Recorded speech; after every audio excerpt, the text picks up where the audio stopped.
Good evening, members of the public and the press, and welcome. This is the full council meeting of BCP Council, 23rd of July 2024. I am Councillor Leslie Dedman, and as Chairman of BCP Council, I will be chairing this meeting. I shall be supported by the Vice Chairman, Councillor Simon Bull. I will now set out the housekeeping arrangements for the meeting.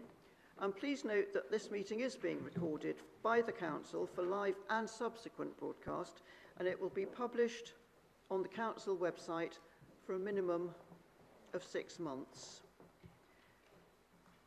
In order to ensure the meeting is managed effectively, please could everyone follow these ground rules. If you wish to speak, please raise your hand clearly to indicate. Where there appears to be consensus in the meeting for a motion, I will ask if there is any dissension. When a formal vote is required, this will be carried out by a show of hands unless a recorded vote is requested, and that requires support from a quarter of the members present at the meeting. Please could members indicate to me if they are leaving the meeting, and please try not to leave in the middle of a debate. In accordance with the Constitution, I will allow for a comfort break as appropriate. Points of order raised should state the applicable constitutional provision. And as in every meeting we have, I will assume that all councillors uphold the highest standards of conduct during our meeting and treat one another with courtesy and consideration. And as a reminder, again, this is a meeting being held in public, not a public meeting, with public in attendance to observe proceedings and debate. I therefore request that members of the public remain silent throughout all items. Right, starting on the agenda, item 1, apologies. Chief Executive, can you read out the apologies received for this meeting? Thank you, Chairman. Apologies have been received from Councillor Brian Castle, Councillor Mike Cox, Councillor Jackie Edwards, Councillor Andy Hadley and Councillor Chris Matthews. Thank you, Chief Executive. Agenda item 2, declarations of interest. Chief Executive, can you report on any declarations of interest received? Thank you, Chairman. Yes, we've received no individual declarations of interest, but during the meeting, if members do come up with any, then please follow the flow chart. But if I can hand over to the Monitoring Officer to provide an update on dispensations in respect of agenda item 11. Thank you, Monitoring Officer. Thank you, Chairman. I can confirm that a dispensation has been granted to all BCP councillors in respect of all aspects of agenda item 11, the motion submitted by Councillor P. Cooper and seconded by Councillor P. Canavan. The reason for this dispensation is to ensure that all councillors are freely able to fully participate in the debate and vote. The granting of this dispensation will be reported to the next meeting of the Standards Committee. Thank you, Chairman.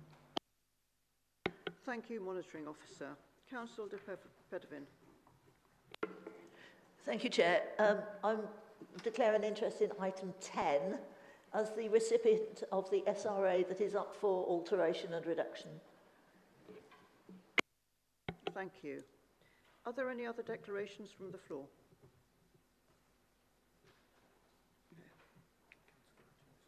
Sorry? Oh, so sorry, Councillor Salmon. Thank you.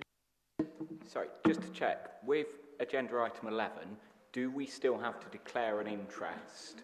So because of that dispensation, we don't know who would, and we'll never know that. Okay, all right, just checking. Sorry, and I forgot to stand up, sorry. Look, I think we're going, is it? If I may just clarify, the dispensation is being granted, but members should ensure that their register of interest is fully up to date. And so the dispensation, largely for the queries that I've received, relates to the content of the respective register of interest. So it is the interests are in the public domain, but the dispensation has been granted.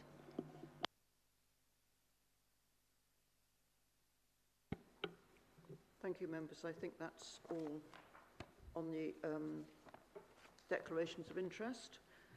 Agenda item 3, confirmation of minutes. We've got 2 sets of minutes to agree tonight. Councillors, do you agree to confirm the minutes of the council meeting held on the 23rd of April 2024? Is there any dissension from confirming these minutes? No, I think that that is passed then. Thank you. Thank you very much, councillors. That's agreed. And councillors, can you agree to confirm the minutes of the council meeting held on the 7th of May 2024? I'm going to again ask, is there any dissension from confirming the minutes? Then I can say that that's agreed. Thank you. Agenda item 4. Oh, and now announcements and introductions from the chairman. Right. I have been to some events, and I'm going to give you just a rundown of some of them, because obviously some of them were very, very worthy causes that I was very pleased to attend. The Stephen Ford Memorial, which was a beautiful event. The Seroptimist Women's Day, again, if you're a woman, quite important. Poole D-Day commemoration, which was absolutely wonderful. And then on the same theme, the New Forest Airfields D-Day commemoration. And then the Armed Forces Day, where they raise a flag in front of the town hall. And I must just say, as an aside, I was so pleased that the Mayor of Bournemouth consented to raise the flag, although it should have been me, because last time I tried, it went slowly back down again. So thank you very much, Mayor. It was done beautifully. Thank you.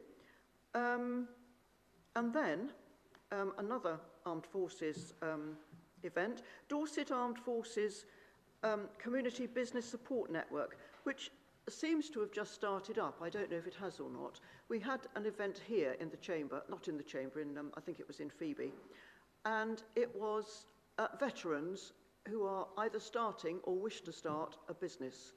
And they all had very helpful comments. They had presentations. They are going to meet, I think, probably monthly or bi-monthly. That was a really good thing to see starting up. Then it was Remember Srebrenica, which of course is a wonderful event, and I was very pleased to see quite a few councillors there. If you can come along, do try, because it is so worthwhile.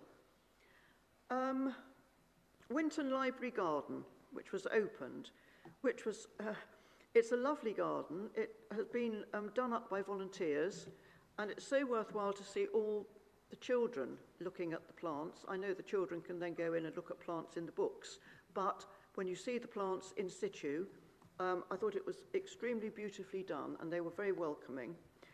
And the last event that I've been to in this particular period was a graduation from Kingston Academy, which was very nice because I used to live over there and I love that area. And the children were all mainly 11-year-olds. I think some were older, some were younger. And as usual, they had their mortarboards, their robes, and as usual for the schools, and I'm really amazed at this, it's such a good idea, each mortarboard has a different coloured tassel for a different year. So last year I think it was orange, this year it's blue, and then the students get to take that home and keep it. So graduation age 11, really, really, really nice. So that was my list. Councillor Ball, do you have any to tell us? Just a couple, Chair. One was the garden party at Buckingham House, Buckingham Palace. Sadly, it rained a lot. And the other was the National Coast Watch Institute 30th anniversary event, where the flag is going around the country visiting each watch station, which was a lovely sunny day when I was joined by Councillor Hilliard as the Mayor of Christchurch. Thank you. And members, I'm just going to add one event that I went to, but not as the chairman, which was Councillor Hilliard's promotion to Mayor of Christchurch. So congratulations. We now have 3 mayors of the 3 towns in the chamber, so that's rather nice. Right, members, we are now on to agenda item 5, public issues. Now, I have an initial note, which is the note I always tell you, which is the time for questions, statements and petitions from members of the public shall be restricted to a total of 15 minutes, although this time may be extended. And if the time limit is reached, we would normally give a written answer. Now, On this occasion, I shall be extending the time limit to ensure that all questions and statements are heard tonight. We do have a number of questions on the same topic, so I'm going to ask these questions and questioners to come together, but in turn, obviously, and then Councillor Earl, on behalf of the portfolio holder for Climate Response, Environment and Energy, will answer because the portfolio holder is absent. And then, after all those questions have been asked and answered, the next lot of questions can be resumed in the order in which they were received. Right, now I hope that I've got this right in that case. So I have firstly Daniel Glennon with a public question regarding climate change and a low meat and dairy diet. So would you like to come forward and ask your question?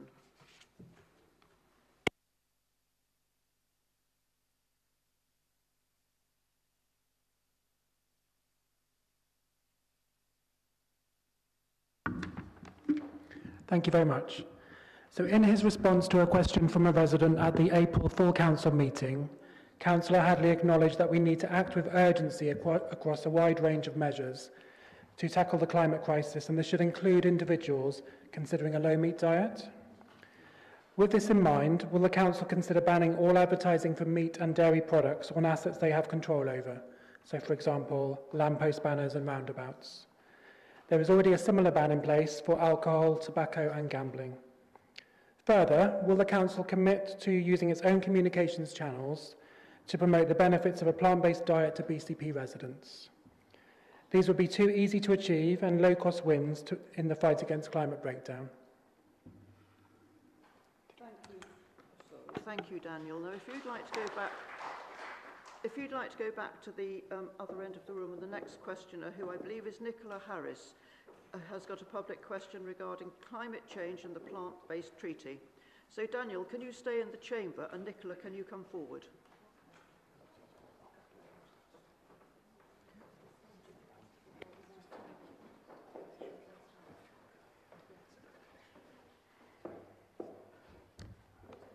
"30 councils have endorsed the plant-based treaty to address 1/3 of greenhouse gas emissions which come from the food sector.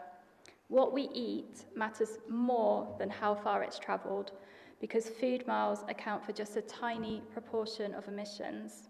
For example, UK meat and dairy production accounts for around 50% of our methane emissions, and scientists agree that we must cut methane by 45% this decade to avoid a 1.5 degree temperature rise.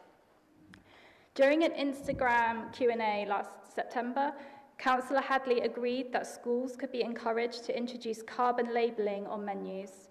When Edinburgh agreed their plant-based treaty action plan, they committed to a carbon labelling trial with Clamato in schools, and they also signed up Edinburgh's universities. Could the council outreach to local schools and invite them to consider carbon labelling? And can the council themselves explore this in areas where you have influence over catering and food menus? Thank you. Thank you. And if you would like to stay in the chamber, now we have Helen Winter with a public question regarding climate change and a plant-based diet. Helen, would you like to ask your question? Thank you.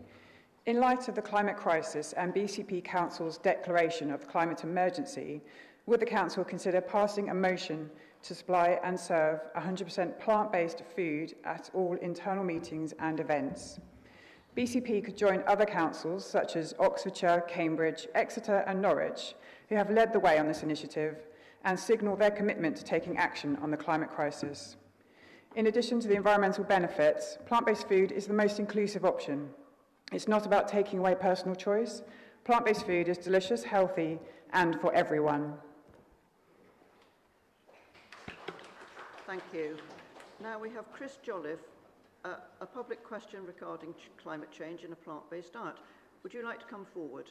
Is he not here? Him or her? I'm so sorry. That was very presumptuous of me. No. Right. I think we've got that question put in, though. Sasha Jolliffe. Is Sasha here? Oh. Which one is it? Public question regarding climate change and the plant-based treaty. Thank you. Okay, thank you. An analysis by the the Office of Health Economics shows that plant-based diets would save the NHS £6.7 billion a year, with 2.1 million fewer cases of disease. Research consistently shows that local governments are trusted more than national politicians, making the council well positioned to introduce plant-based initiatives and deliver public education. Councils such as Edinburgh and Amsterdam have endorsed the plant-based treaty and developed plant-based food strategies. What more can the council do to help normalise plant-based foods and encourage the community to eat them? Thank you. Do we have Sasha Jolliffe? You are? Hello. Right, thank you. Would you like to ask your question? Good evening. Scientists say we've breached 6 out of 9 planetary boundaries for livability on Earth. Our food system is a main driver of 5 of those breached boundaries. They are climate change, land use change, biodiversity loss, water use, nitrogen and phosphorus pollution. It is well established that plant-based diets have the lowest environmental impact. Even if we ended fossil fuels today, food emissions alone would breach the 1.5 Celsius target for the Paris Agreement. A recent Nature food study showed that vegan diets result in 75% less greenhouse gas emissions, water pollution and land use compared to diets containing more than 100% gram of meat daily. Vegan diets were also shown to cut wildlife destruction by 66% and water use by 54%. Could BCP Council join 30 councils, including Edinburgh, Belfast and Amsterdam, in endorsing the plant-based treaty and committing to a plant-based food strategy to complement our climate action? Thank you. Thank you. Now, is it Colin Middleton who's coming next? Thank you, Colin. You've got a question regarding climate change and plant-based food contracts also. Would you like to ask your question? Thank you. Thank you. When tendering contracts for public events, such as the Christmas market, can businesses be asked to include plant-based options to promote inclusivity and sustainability and increase the current offerings? When 75% of a menu is plant-based, a tipping point occurs which encourages people to choose more sustainable options. What else can the council do in this area? Thank you. Thank you. And Sarah Ward. Oh, I'm so sorry. Tom Harris was next. I'm getting you mixed up here. Regarding climate change and plant-based projects, would you like to ask the question? Thank you. Nationally, councils have poured £238 million of pension funds into factory farming investments, fueling human rights abuses, the climate emergency, deforestation, biodiversity loss, and large-scale animal suffering. According to Feedback Global's 2022 analysis, through the Dorset Pension Fund, BCP invested £3 million in industrial animal farm companies and £500,000 in soya animal feed companies, including JBS and Tyson. Around 90% of Amazon deforestation is linked to the continued expansion of animal agriculture, where pristine rainforests are torn down to graze cattle and grow animal feed, all to satisfy our appetite for meat and dairy. Since these products end up in our supermarkets, ultimately, we must take collective responsibility in finding solutions to Amazon deforestation. In support of plant-based treaty, could the council liaise with Dorset Council and look at divesting from factory farming and supporting plant-based projects and soft energy solutions? Thank you. Thank you. Thank you. Now we have Sarah Ward. Thank you. Would you like to ask your question? Thank you. Thank you. According to the British Ecological Society, agricultural pollution is the biggest perpetrator of freshwater pollution. They also stated that changes to farming practices to prevent agricultural pollution should be a top priority for restoring England's waterways. Only 16% of England's rivers are classified as being in good ecological health, and we have seen how passionate local people are about the pollution of our precious rivers. We can greatly reduce the harm to our environment from agricultural pollution by switching to a plant-based food system. Will BCP Council lead by example and also help to normalise plant-based eating by implementing an action plan to promote and prioritise plant-based eating wherever the Council has influence? This action plan could also link to solutions suggested by other residents this evening. We would welcome a meeting with the portfolio holder for climate response, environment and energy to discuss how these solutions could be implemented. Thank you. Thank you. Now, I'm going to ask those 8 questioners to stay at the back while I'm going to ask Councillor Earl to respond to the questions on behalf of the portfolio holder for climate response, environment and energy. Thank you, Councillor Earl. Thank you, Chair, and thank you to the 8 members of the public who took the time to send in questions concerning the plant-based treaty and diets, plant-based diets. This issue was raised previously at Council on the 12th of September 2023, and I will revisit some of the points made on that occasion by my colleague, Councillor Hadley. As before, we agreed that changing to meat and dairy-free diet is an important component in reducing our carbon footprint. However, we do feel we should promote and encourage rather than mandating plant-based options. As an administration, we welcome the challenge and will look into the implications of prioritising climate-friendly advertising on assets we own and utilising our council's communication channels to promote the benefits of a low-meat and dairy/plant-based diet to residents in a climate-related messaging. We will need to explore the current methods of carbon labelling and its effectiveness before considering promoting it in schools and using it in our own catering menu. On serving 100% plant-based foods at internal meetings and events, any councillor in this chamber is welcome to bring a motion, and I would welcome further debates with colleagues on this matter if there is, forgive me, an appetite to do so.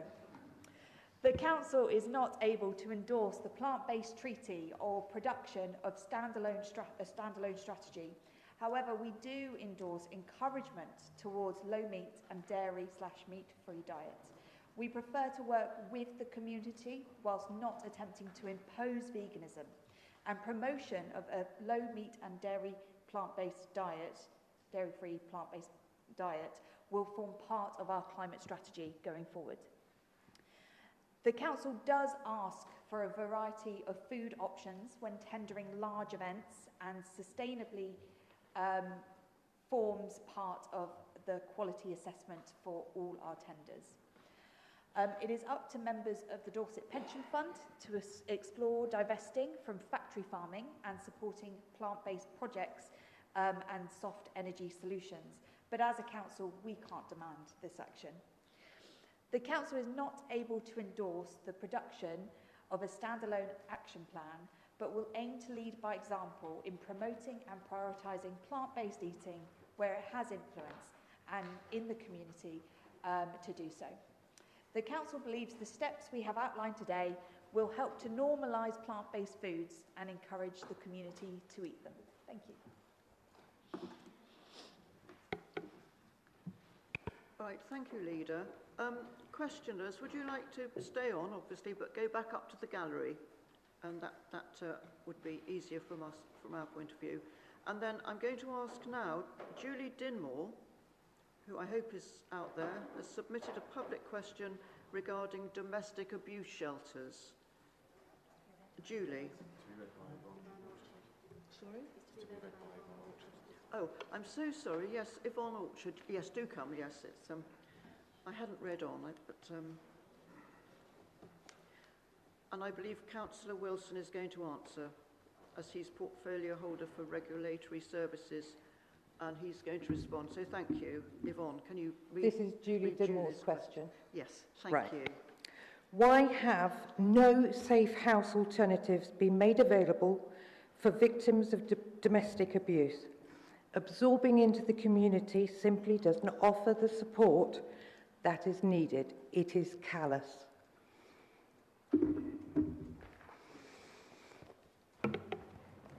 Councillor Wilson. Thank you for your question, Julie, and thank you, Yvonne, for reading it out and for giving me the chance to address this really important issue. I want to be clear that no families accommodated at the Bournemouth Refuge have been abandoned. There is, in fact, no one on the waiting list waiting to be accommodated safely after fleeing domestic abuse. We have a statutory duty and we place the safety of anyone fleeing domestic abuse as the highest of priorities. Anyone approaching BCP Council will receive the assistance and support they need in order to be safe.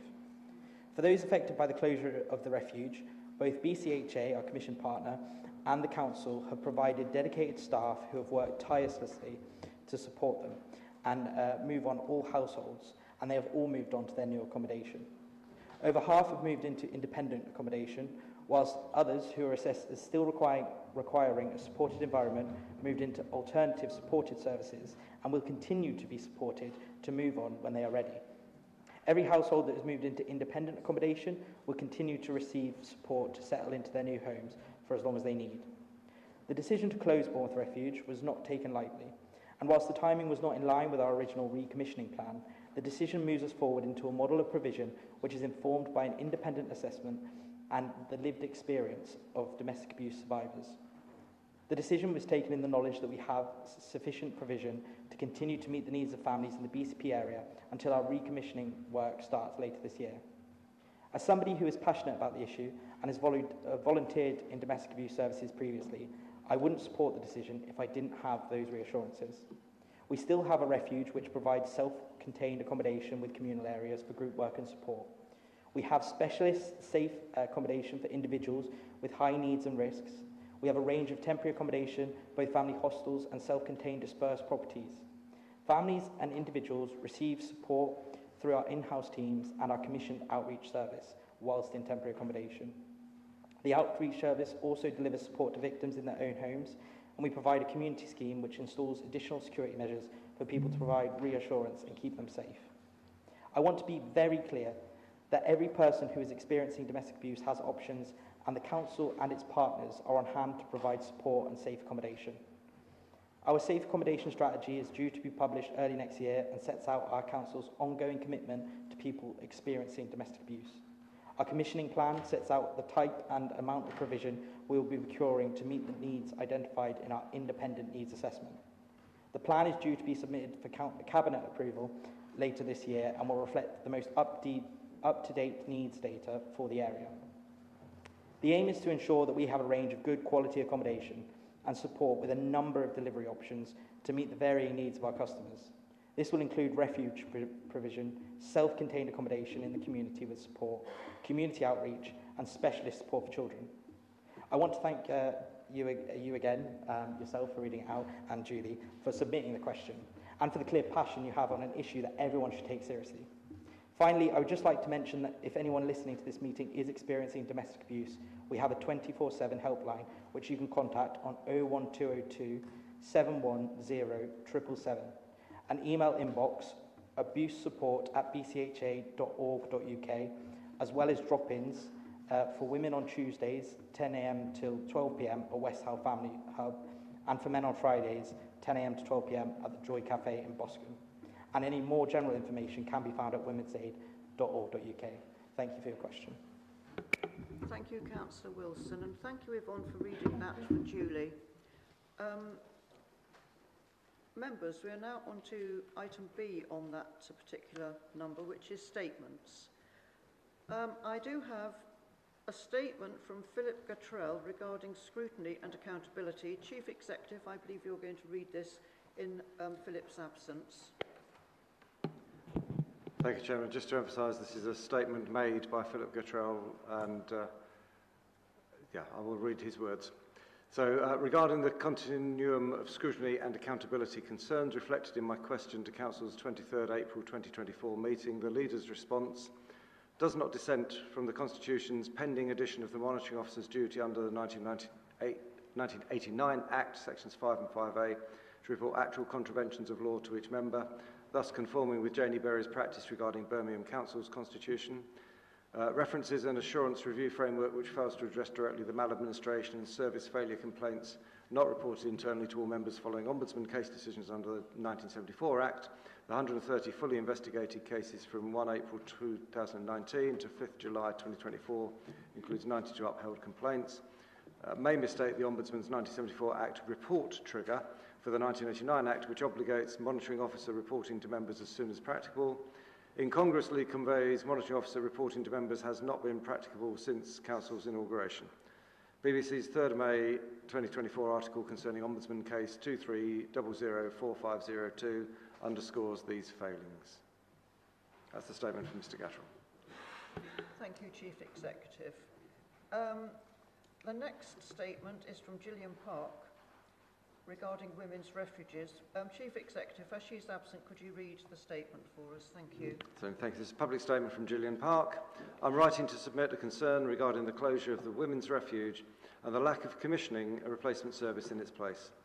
As a domestic violence survivor who was moved to Bournemouth 30 years ago by the police under a false name, I'm all too aware of the necessity of refuge places, which I really wish had been available to me at the time. My concern is the potential of completely re-traumatising these women by placing them in bed and breakfast accommodation or hostels where men are living. And for women, especially with children, the refuge offers support and friendship to develop confidence and self-respect. So what is planned to put in its place? The lack of support still causes me an ongoing depressive illness, which I still have to deal with from time to time now.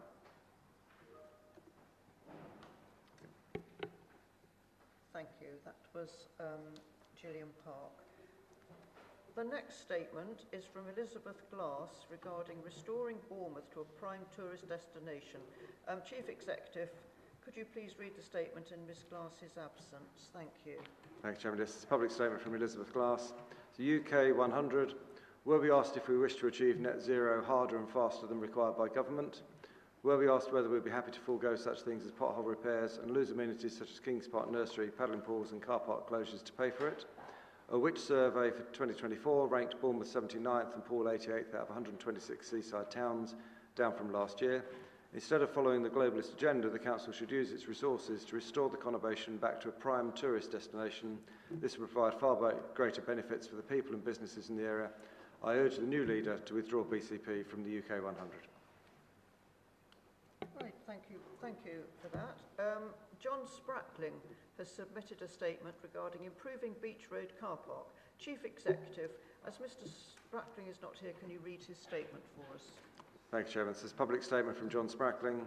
The Council is developing a business case for improving the remainder of the Beach Road car park after the sale of a substantial portion for development.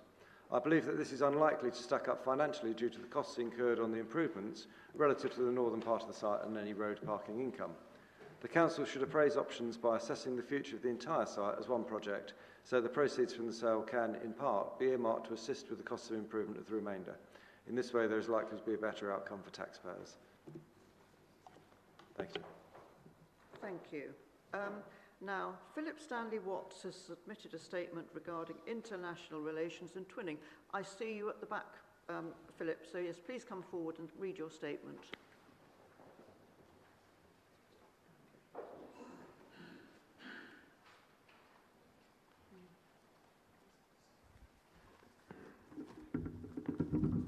Thank you, Chair. If you look back at our history, this area has been at the forefront of international links, offering the hand of friendship to places like Nordhausen, despite relatives perishing there, from welcoming refugees to the first welcoming of language students into our homes. And as children, we were taught to respect different cultures. This helped me in the area, the pre-Olympic sporting events, which was held in partnerships with countries such as Uzbekistan, other countries, and also Olympic teams like Iceland, who were based here in training bases In fact, 2012 was the year of hundreds of thousands of international guests which were welcomed into our area. International friendship links take many forms, whether cultural, sporting links, economic, climate change and animal conservation partnerships, links with tree planting to places like from Romania to Guadalajara in Mexico. In a time when international friendship is sadly lacking, there should be more twinning, not less. Thank you. Thank you, Philip. And now we have Yvonne Orchard, who has a statement regarding women's refuges. Is Yvonne Orchard still here? Madam Chair, Yvonne has decided not to put forward her statement, but has asked Councillor Kieran Wilson to send his response to her an email. Right, I'm sure we can do that. Councillor Wilson, that will be done then, thank you. And the next item was to be petitions. We have no petitions for this meeting. So I just say thank you very much all the residents who put forward questions and statements. It's very cheering to have all this interest. Now we're on to recommendations from Cabinet and other committees. Council is asked to consider the recommendations 6 to 9, which will be taken separately as set out in your supplementary papers. Okay, item 6, 17th of July 2024, minute number 25, Arndale House and 1 to 17, Kingland Road Pool, also known as Kingland House. Councillor David Brown, I understand you will move this recommendation and that Councillor Andy Martin will second the move. Yes, that's right, Chair, yeah. Yes, I'm proposing this item from Cabinet meeting in place of Councillor Cox, who can't be with us this evening. Members have obviously had the report circulated, and it's in the agenda supplement sections of the report for members to see the paper from Cabinet. It seeks approval to take a surrender of the head lessee's existing head lease and regrant a long lease to facilitate the delivery of the head lessee's planning permission to demolish the existing buildings and erect a mixed-use development comprising of 128 residential apartments, together with 9 ground floor commercial units and associated ancillary works, including car and cycle parking. The site forms part of the Poole Town Centre regeneration area in the local plan and is earmarked by the Council as one of the key opportunities to regenerate Poole Town Centre and make a step change in perceptions of the town and its overall offer. Just to clarify the recommendations for members, it's recommended, or Cabinet have recommended to Council to grant approval for the surrender of the existing head lease and regrant a long new lease to facilitate the head lessee's proposed development in accordance with the heads of terms set out in the exempt report attached at Appendix 1, and to delegate authority to the Director of Finance in his capacity as Corporate Property Officer, the Director of Law and Governance, and the portfolio holder for finance to finalise the detailed terms of the agreement for the surrender and new lease. There's obviously a number of appendices here which have exempt information. If members obviously do want to sort of raise questions or points relating to that exempt information, we would have to go into confidential session. And thank you to Councillor Martin for seconding that. Thank you, Councillor Brown. Councillor Andy Martin, you wish to second? Yes, I'm very happy to second and reserve my right for the moment. Thank you. Right, councillors, does anybody wish to speak on this minute 120? Raise your hands if so. Yes, Councillor.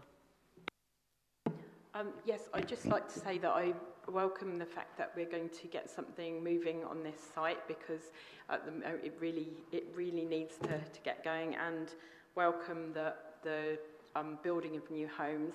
Just want to urge you, if at all possible, if we can find any way that it's viable for this site, whether we can perhaps negotiate in some sort of affordable or particularly social housing for rent within the area, because that is, we want houses for our local people to live in, flats.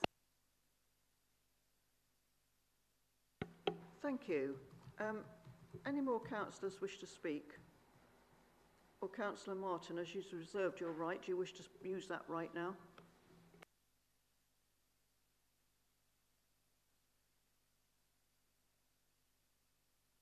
Members, then I think we move to the vote. Do we have consensus on this recommendation? Agreed. Thank you very much.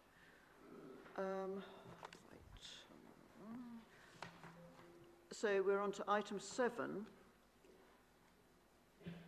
from Cabinet on the 17th of July 2024, minute number 26, south part of Beach Road car park. Councillor David Brown, I understand you will move the recommendation, and then Councillor Millie Earle will second the move. Thank you, Councillor Brown. Yes, thank you, Chair. Yes, again, I'm proposing this in place of Councillor Cox, who can't be with us this evening. Members will be familiar with the south part of Beach Road car park. It came before Council on the 27th of February this year, when Council approved the principle of disposal of the south part of Beach Road car park on the open market, subject to a future Cabinet resolution to appropriate the site for planning purposes once the south car park is formally closed. It also confirmed support for the reprovision of the car park and the development of a business case for the modernisation and improvement of the retained car parking area based on the use of prudential borrowing. Just to the recommendations members have had circulated.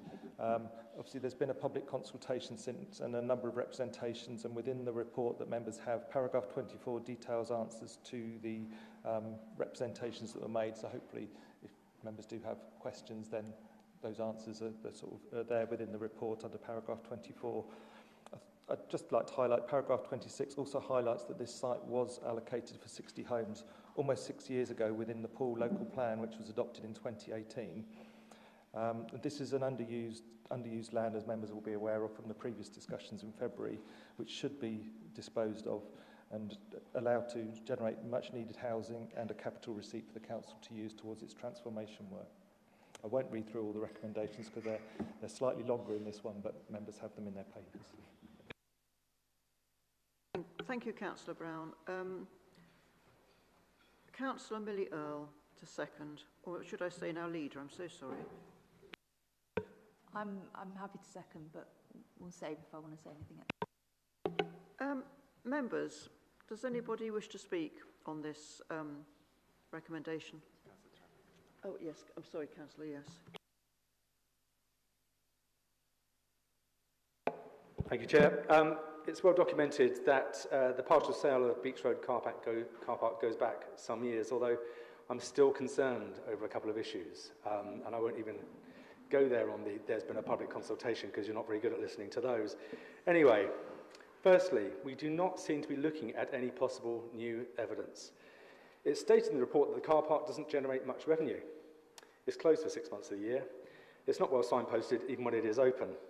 And of course, we've recently had the opening of Rockwater, so we've yet to see a full summer trading of Rockwater and to see the impact of the parking, that the demand that site and that facility that is doing so well, that creates. So that really is something that we've still yet to look at and to analyse, and there's nowhere in the figures or in the report that really does make any proper allowance for that. So missing that data, I'd hardly say that that's best practice, and it's certainly not going to be reassuring for local residents who are inconvenienced by the inadequate parking provision at busy times in this area.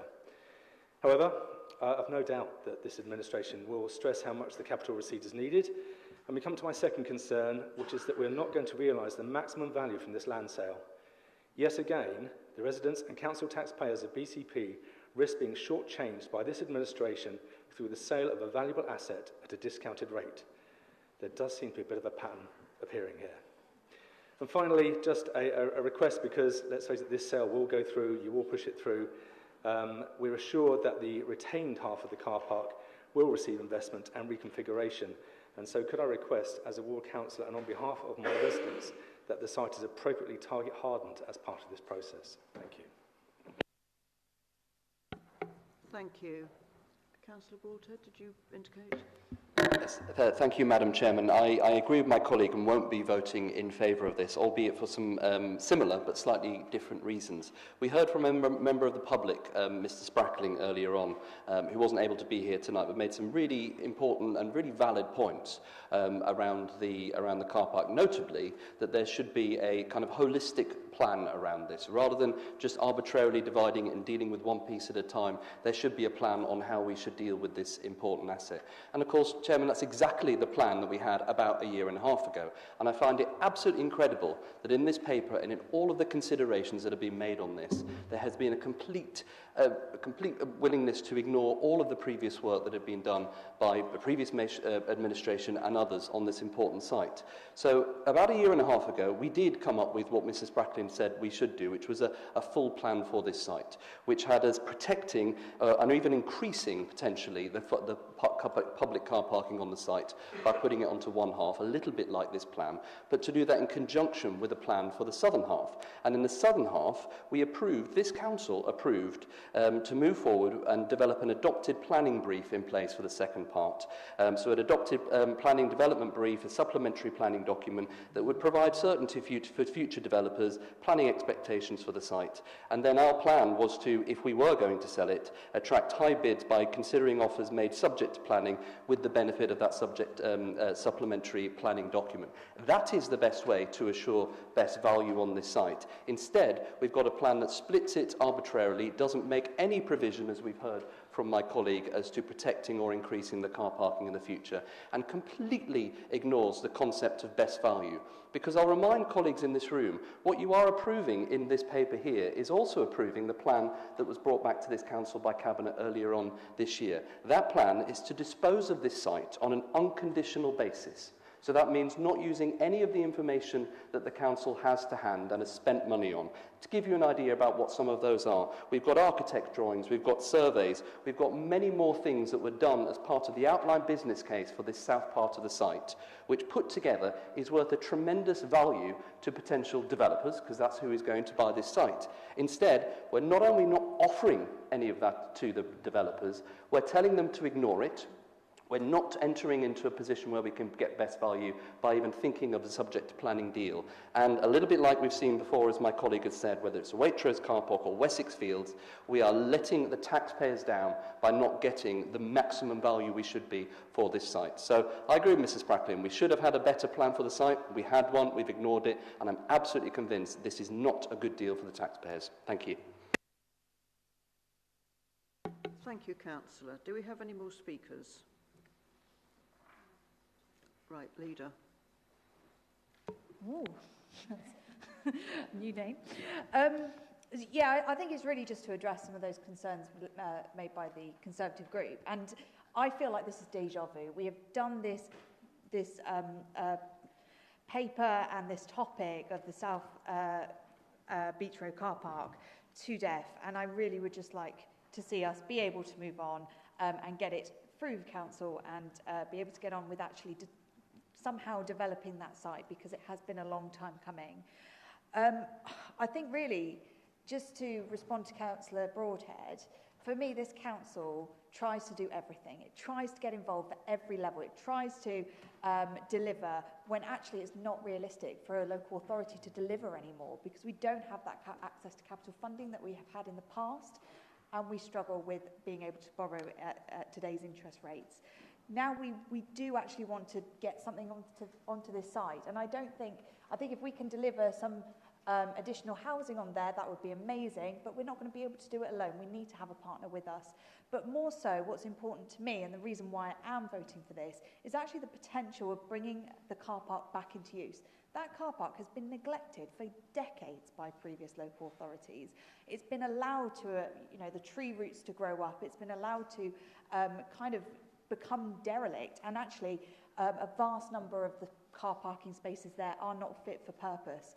What this does is not only free up the site halfway for development to be able to give us a capital receipts which we can invest for our local residents, but it also allows us to then redo that, resurface that car park, make it something that is actually safe, perhaps with target hardening, and also makes it so that it's something that it does actually have a function as a car park rather than what it is at the moment, which is really just a bit of concrete on the ground. So I'm very happy to support this, and I just wanted to make sure that we can get this through as soon as possible and start actually getting some work done rather than faffing around over and over again, going back to the drawing board and constantly trying to be the deliverer of all things council. Thank you. Councillor Brown, do you want to sum up?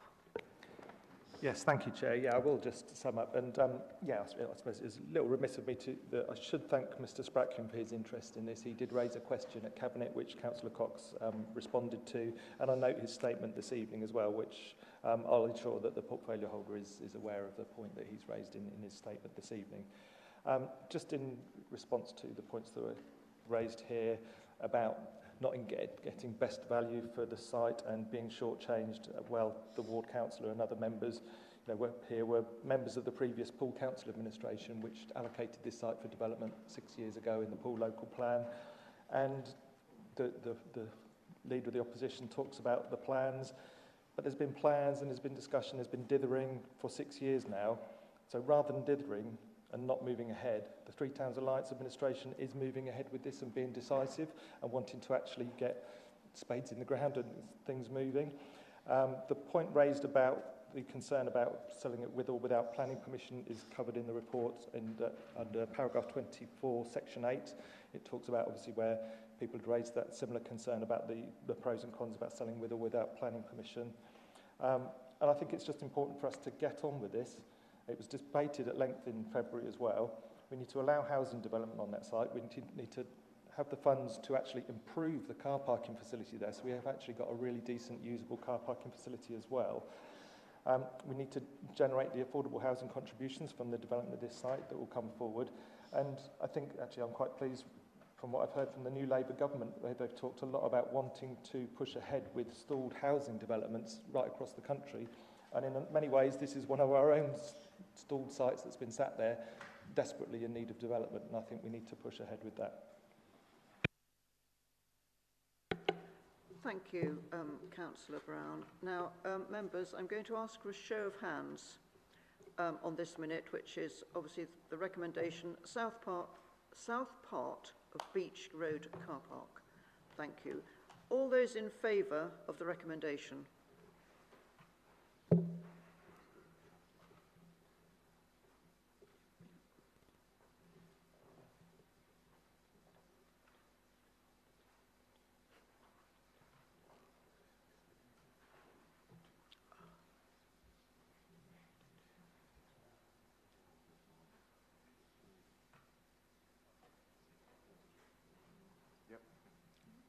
Thank you, members. Those against?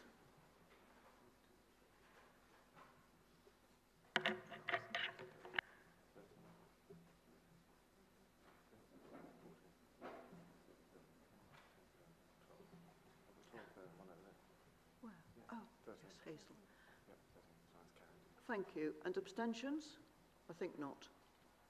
Thank you, members. That was carried.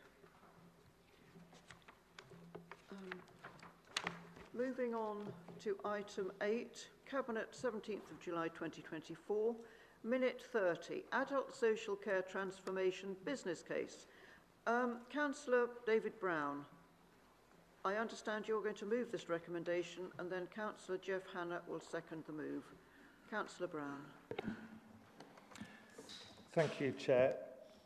Yeah, this time I am proposing this on my own behalf and not for another portfolio holder. Yeah, the adult social care transformation business case has been a long time in development, and a lot of work has gone in by a whole host of officers in getting to this stage. It's quite a lengthy report before us. It was discussed in a fair amount of detail at the Health and Adult Social Care Review and Scrutiny Committee meeting last Monday, and it was discussed also at Cabinet meeting on Wednesday with some alterations made to the recommendations sent here, which I will go through. Firstly, adult social care services locally and nationally have faced significant challenges in recent years, with an ageing population, increased demand for support and more complex needs. And as a result, the Council is holding a significant risk in relation to its ability to deliver statutory responsibilities within the available budget to adults and their families who require support. The nature of these challenges means that long-term sustainable change is needed to ensure that BCP Council's adult social care services are modern, preventative, fit for the future and affordable. This report sets out the adult social care transformation business case, which is considered by the Cabinet and for Council now. It includes plans to establish the Fulfilled Lives programme, comprising of 4 priority areas and priority projects, with a proposed investment of up to £2.9 million, which will lead to improved outcomes for adults who draw on support within the BCP Council area. It's anticipated that the one-off investment will lead to recurring savings of approximately £3.5 million.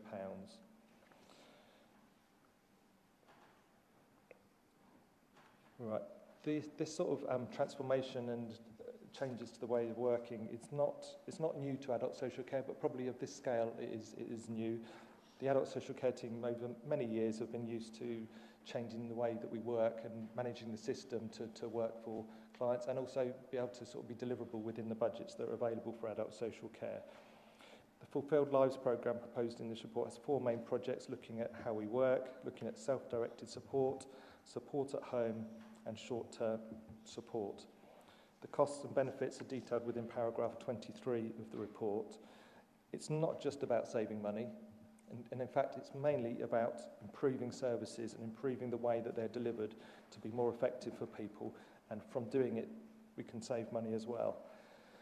Particularly of importance, as far as I'm concerned, it talks in paragraph 29, paragraph 30 of the report to Cabinet about, in respect of the Care Quality Commission. The quality of adult social care services is inspected by the Care Quality Commission against the quality framework. The recommendations in this paper will improve the Council's ability to discharge these duties more effectively and to secure a positive CQC rating. It's many years since local authority social care services have been inspected, and CQC are due to be visiting us probably in the next 6 months or so, so this is really important that we push this through. Thank you, Councillor Brown.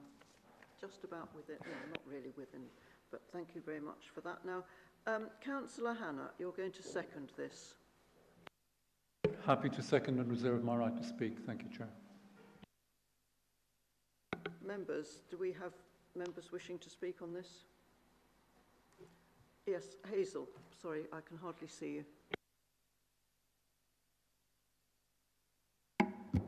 Thank you. As part of the Health and Oversight Scrutiny Committee, I really enjoyed scrutinising this at our recent meeting. I think it's an excellent approach. I think it's a new way of looking at how we engage people in adult social care. A little bit more listening, a little bit more bespoke care for the individual, and I think it's a great ambition. Within it, there is quite clear cost savings, and this is the area that I'm a little concerned about. Are these cost savings truly achievable?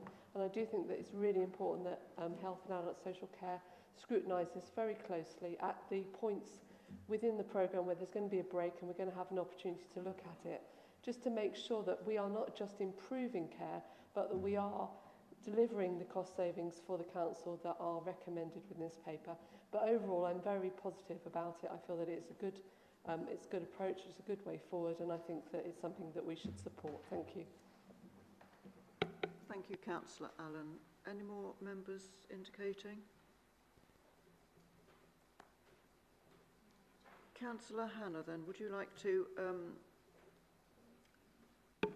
just to express grateful for that support, and yes, the issue in terms of whether savings are achievable or in the way that is predicted is a totally valid issue, and that's part of the reason why we welcome the fact that scrutiny is going to be reviewing, and why we also decided that a further report would come back to Cabinet so that we could see what progress is taking place and any necessary figures might be revised.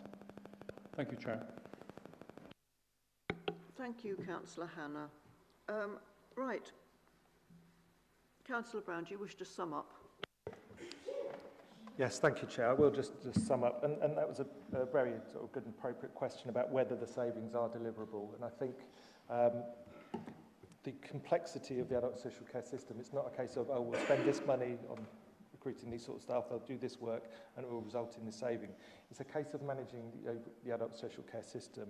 And this project is complex, and it invests money in different areas which are about changing how we manage the adult social care system for the benefit of people, but also to make it more efficient and effective. So it's a really good question. The deliverables of this are going to be monitored as it goes along to make sure that there's going to be sort of gateways as we go along to make sure that the project is delivering as expected, and changes could be made along the way. And that's partly also the original recommendations in the original paper are slightly altered within the agenda supplement that members have before them. I'll just briefly summarise that. After lengthy discussion at Cabinet, it was slightly altered to approve in principle the business case for the new adult social care transformation delivery model to improve outcomes for residents and achieve financial efficiencies and savings enabled by investment of up to £2.9 million. And then paragraph C was amended that agrees to an initial 12-month investment of £1.79 million with an interim report to Cabinet on progress of the design phase in January 2025 and a full report by July 2025 with recommendation for further investment. And also, as Councillor Canavan's aware, we had already invited the Health and Adult Social Care Overview and Scrutiny Committee to provide regular scrutiny of progress towards the benefits and sustainable change, and an alteration was made to that recommendation D from Health and Adult Social Care Overview and Scrutiny that in particular that committee will be invited to review progress against the 4 priority areas of the Fulfilled Lives programme and the risks and opportunities of data with adult social care transformation. And just a brief comment on the data. Great strides have been made recently in terms of the data and analysis available within adult social care, and I have regular meetings looking at the Adult Social Care Performance and Quality Improvement Executive Board, and at every meeting there's new measurements and new metrics coming forward to that group to be able to monitor. So I'm confident we're going to have the measurements and the data we need there to be able to monitor the effectiveness of this and the progress over time. So, thank you. Thank you, Councillor Brown, for the summing up. Yes, I think that all I've heard is in favour of this, especially I think there's a mention of scrutiny, which I'm totally in favour of, that we certainly need scrutiny on this. Members, do we have a consensus or do we need a show of hands? Are we in agreement? Right, thank you. Thank you, Councillor Brown.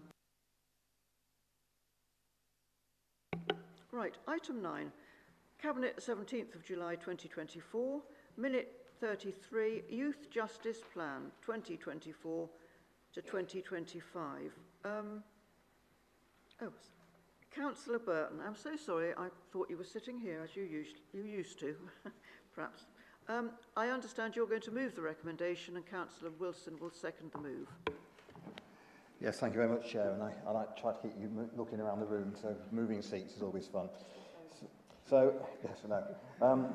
It's a statutory requirement to publish an annual youth justice plan, which must provide specific information about the local vision for youth justice service, and it must be approved by Council.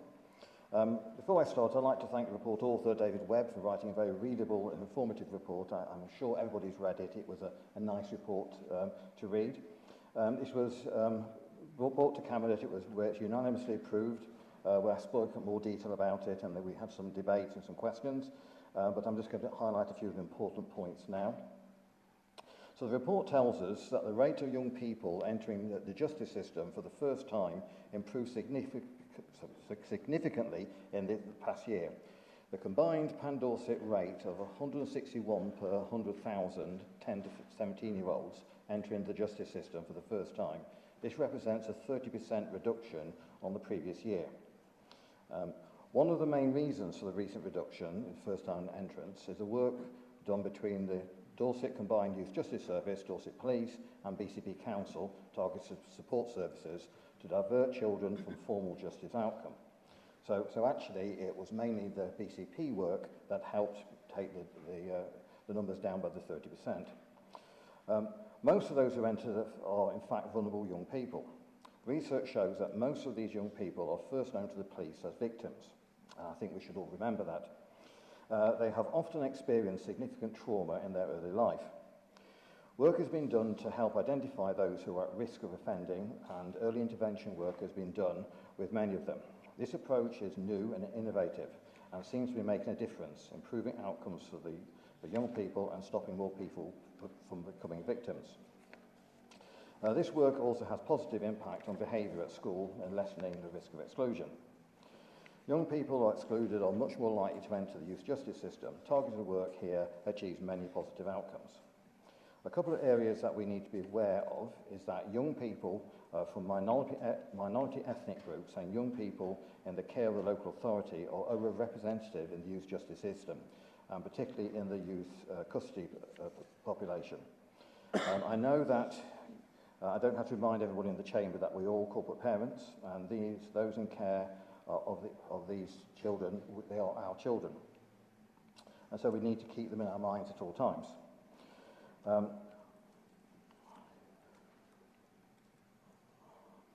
One thing that was mentioned in the discussion at Cabinet around this report, that some councillors are holding youth surgeries in the local schools, which I would say is a great idea, and I would encourage more of you to do so. And if anybody did want to invite me along to any of those, I'll be more than welcome to come, because I think hearing these voices of the young people will help in this.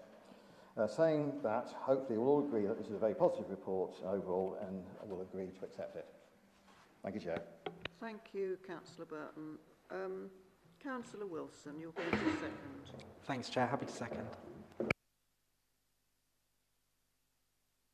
Right, councillors, do we have speakers on this? Yes, I can see Councillor over there. Thank you.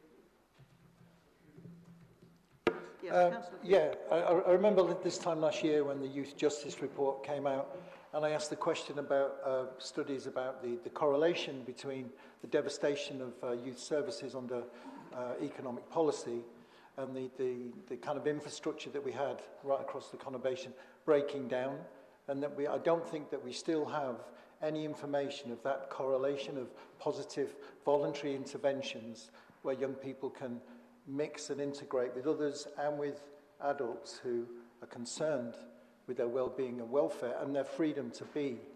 And that doesn't seem to be in any documentation that I've seen. I asked the question last year and it was, oh yes, we'll look at that. And I still think, however we can make that happen, whatever colours you are, wherever you live in every ward, we have children that are almost feral these days, particularly the post-COVID generation. We have youth workers who can't cope with them because they don't know how to do it. And we need to get to the root cause of it. Okay, austerity, we know that. The money is not there, we know that. But we can also, well, the money is there, it's just in the hands of the wrong people, to quote Lynch from the RMT. There's billions out there, we just need to get it and reinvest it in our communities. So, where do we go? How can we get that report? How can we get our hands on it? Is it because we're all in denial? Is it because we're saying, well, no, it's not the fact that the local authority has been cut by 40-odd% that these things are happening? Are we sticking our head in the sand? Or are we going to rise up and say, hang on a minute, how can we deal with these social problems? How can we deal with young people? Shouldn't be a problem. They should be the people that innovate for us, that challenge us, that make us do things differently. Yet all we seem to do is see them as a problem. So the question I'm asking is, where do we go from here? The repetition is young people are a problem. The narrative is young people are becoming criminalised. What interventions are we going to take long-term, collectively, to stop that happening? Thanks. Thank you, Councillor Cooper. Councillor Andrews.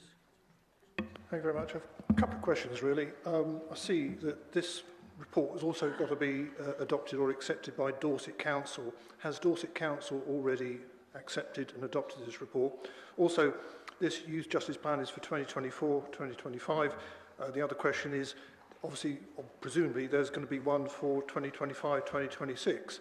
And indeed, noting the comments from my colleague over on the other side, some of the points that he's made, perhaps they could be noted by the portfolio holder and brought into account for next year's report. Thank you.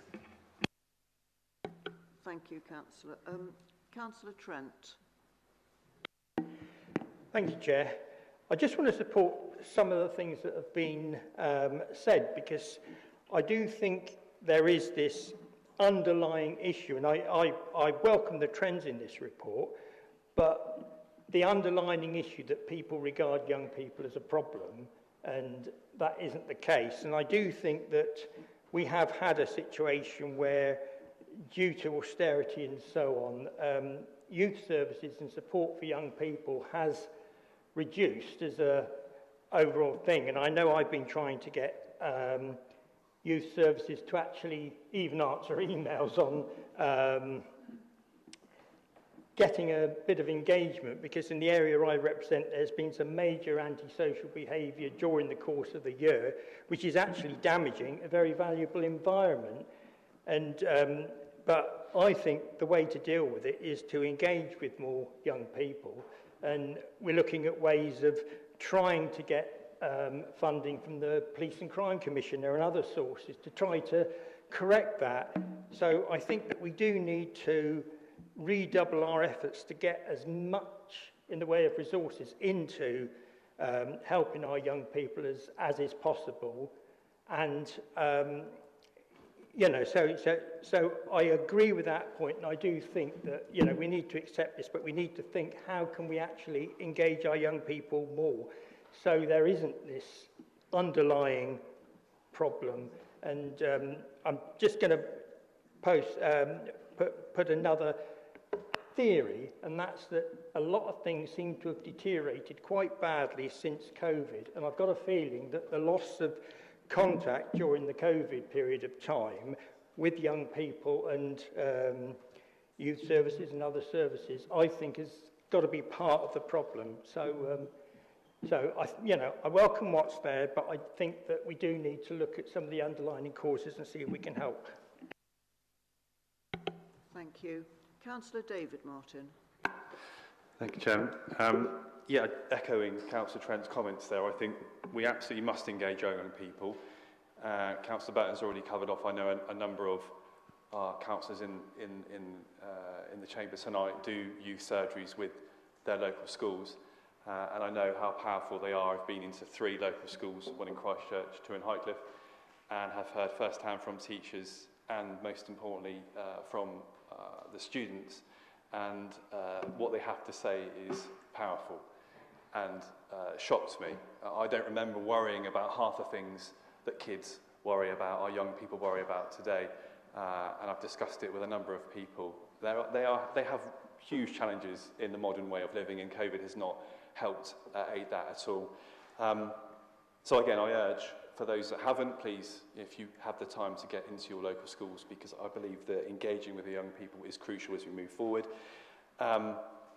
And I'm looking forward to, hopefully, and I know Councillor Burton through Councillor Martin at Cabinet raised, I'd love to have you join the youth surgeries locally, but I'd love to work cross-party, across the conurbation, in how we can pick out those really key themes across our schools in particular, what our young people are saying, and how we can drive some form of initiative to focus on those key areas. And the final point I'd like to is we must, wherever possible, keep our young children in school for the reasons that have been highlighted.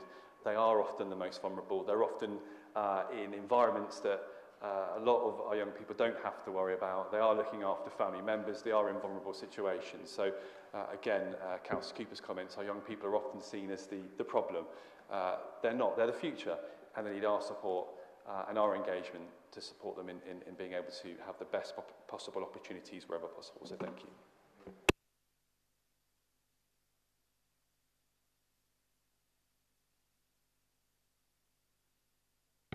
Councillor Armstrong. Thank you. I wasn't actually going to say anything, but I'm really moved by what I'm hearing in the chamber, and I just really want to echo that.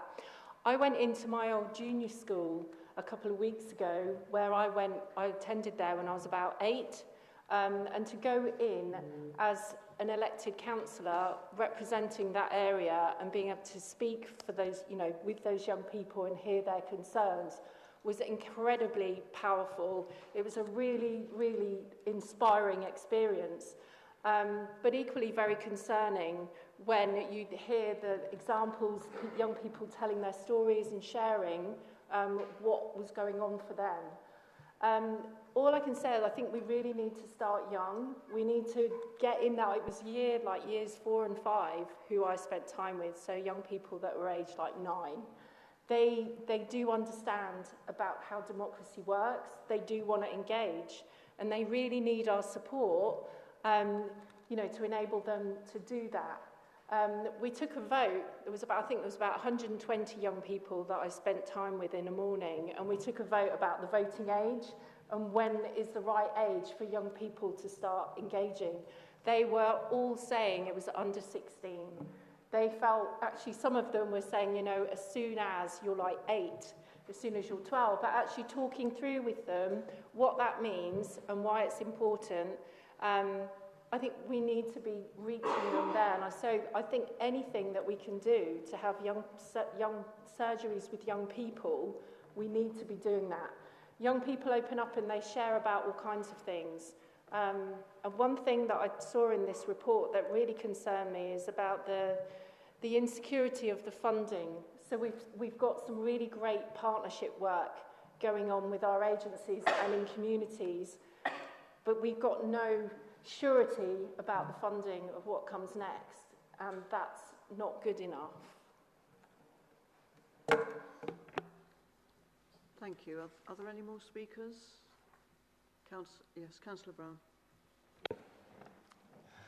Thank you, Chair, and I had indicated earlier, but yeah, for many years I've been on Poole Council and this council for many years, and each year you see these youth justice reports, youth justice plans coming before us, and you sometimes wonder, are we really making a difference, or is it just, are we going through a process? But for me, this was really significant this year to see those figures particularly within paragraphs 5, 6 and 7 of the report. And in some ways it was mentioned about it's dropped the numbers of young people aged 10 to 17 entering the justice system for the first time had dropped about 30% in the last year. But even more significantly than that, if you look at the figures and go back to 2019-20, before the pandemic, it's virtually halved across Dorset of the number of young people entering the youth justice system for the first time. And there's reasons for that, and it talks in here about, sort of diversions, etc. But let's be clear, we must really be getting something right for these figures to be as they are. Many members know that I was previously a foster carer for many years, and I was an emergency foster care as well. It wasn't unusual for me to get called all hours of the day and night to take a young person in under a police protection order, or sometimes they're remanded into my care because they've been arrested for something.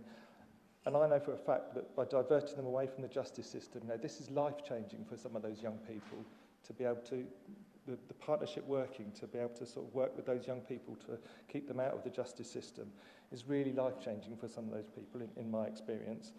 So I think we really need to recognise that partnership working here does seem to be working, and we need to recognise that this work with all of the partners that are listed there, thank those partners for all the work and everybody involved in youth justice, and just really make sure there's more power to their elbow, because the figures that this is showing shows that something is happening, something is working, lives are being changed for some of these young people. I think it's really important to recognise that. Thank you. Any more speakers from the floor? Councillor Wilson, do you want to use your speech as seconder? I'm fine, thank you. Cheers. Right. Councillor Burton, do you want to sum up then at the end of this debate? Yes, thank you very much, Chair. Thank you everybody for their comments on this. I must agree with most, in fact, everything that's been said. The demonisation of young people and children that we seem to have in society is an issue.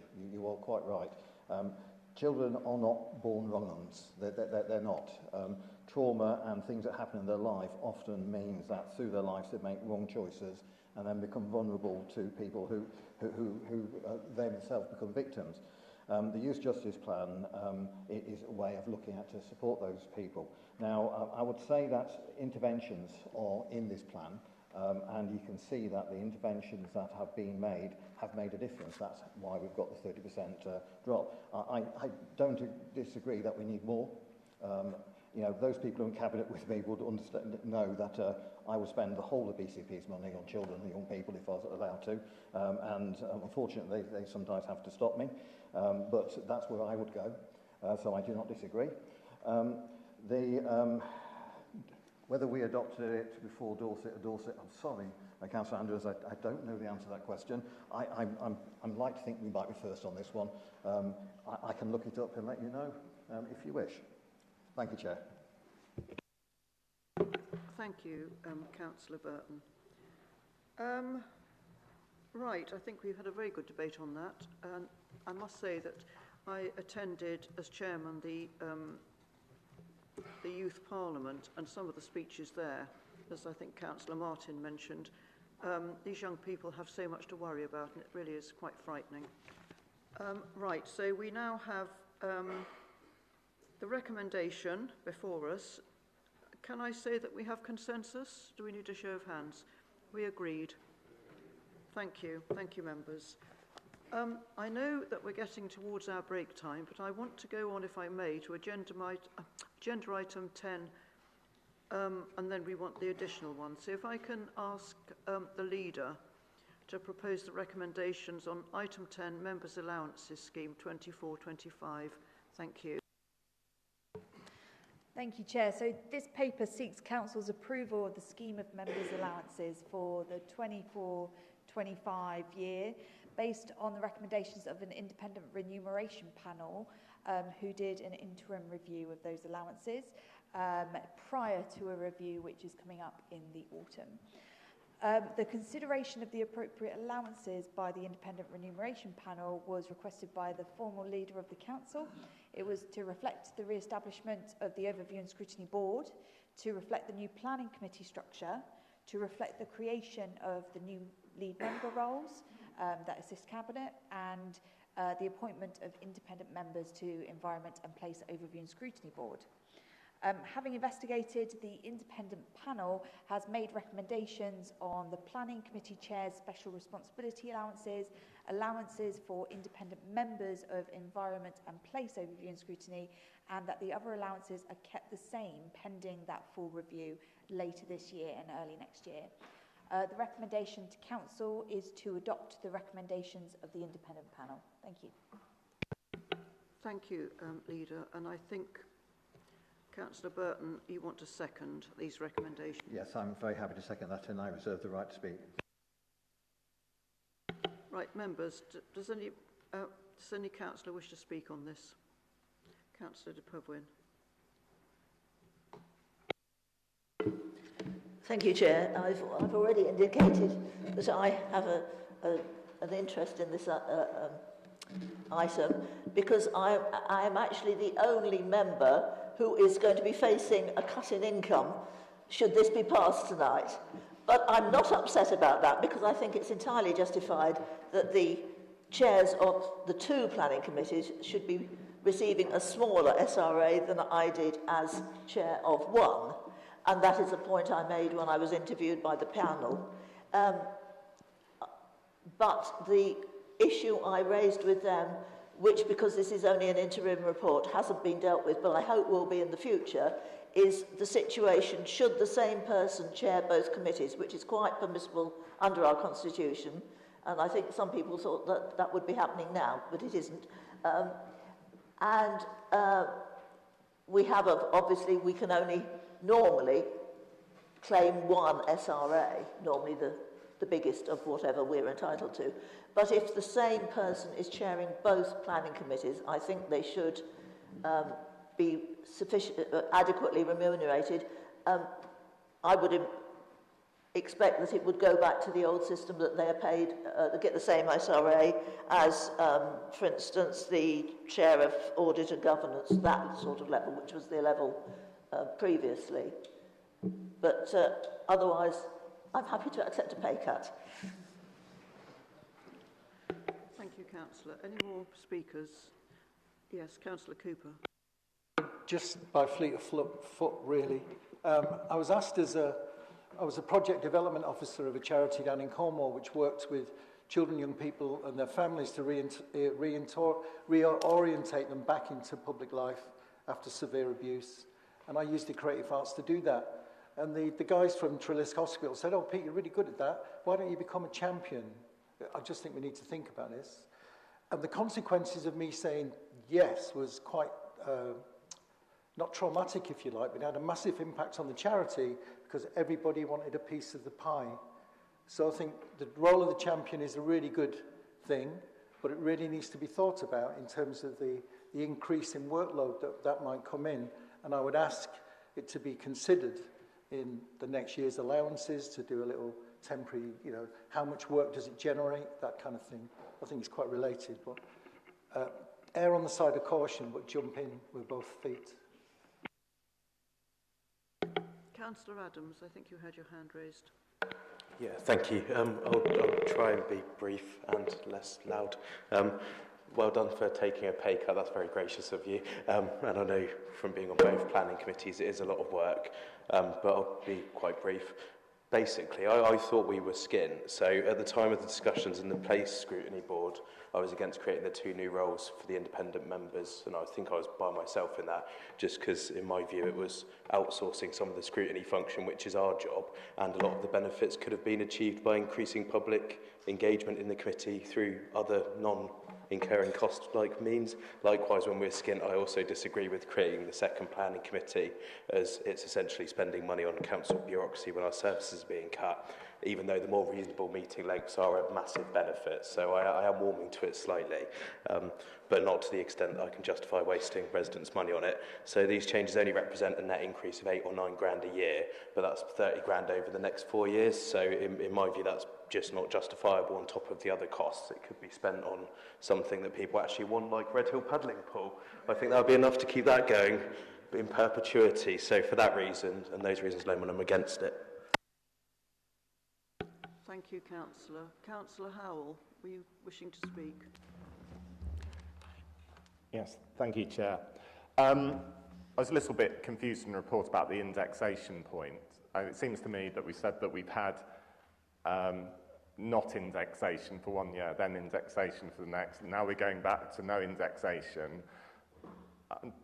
This just makes it even more confusing for the public, I think. I thought the whole point, we were moving to a system where we were dependent on what an independent panel said, really without much prompting from the administration. There is always a dynamic here where the administration, of whatever colour, doesn't want to be seen to increase allowances, and that means that ordinary members who only have that allowance are often disadvantaged. We, you know, it is, whatever party you belong to, it is difficult to recruit people into these roles. You know, we all need candidates. We all need good quality candidates, and these roles are time-consuming. And you know, we shouldn't get caught back into a kind of dynamic where we're suppressing the allowances for, you know, when we actually need good people. You know, there's a lot of good people in this chamber. We need more people to come forward. So all I'm saying is that I think we need to get back to a system where there's some regularity in how we approach this, and it's taken away from the politicians and given back to the panel. Thank you. Councillor Broadhead. Thank you, Madam Chairman. I actually agree with some of the points that Councillor Howell has made, and that's why I actually don't have an issue with number C, letter C of the panel's recommendation not to do anything at the moment while a bigger piece of work is underway. But I did agree when those proposals came in that linking it to other pay just takes it out of this chamber. It takes it away from being a political ball. And for that reason, you know, I'd hope to see that continue so that we just didn't have this discussion every year. But like my colleague, Councillor Adams, I fundamentally have a problem with A and B. Like others, I was dubious around the creation, for cost as much as anything else, of a whole new planning committee. And indeed, Madam Chair, we've already seen one of those cancelled through lack of business. So not only I think will we proved right on that, but also, as Councillor Adams has really eloquently put, that is money at a time of difficulties that could be used elsewhere. Paddling pools or whatever. You're just trying to win friends, I think, at every opportunity. There is the other point as well in the independent members of the Environment and Place Scrutiny remuneration.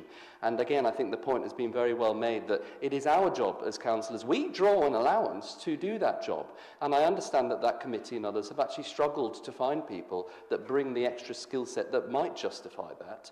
And actually, as Councillor Adams has said, you can do that by deeper public engagement rather than necessarily just throwing extra money at employing other people. So for that reason, I actually don't have a problem with C, but I'll be voting against the recommendation as well. Thank you.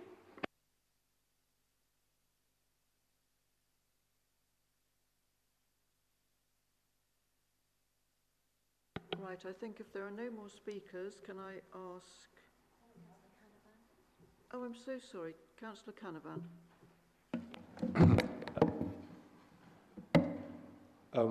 Once upon a time in a different place, we used to be able to move reference back.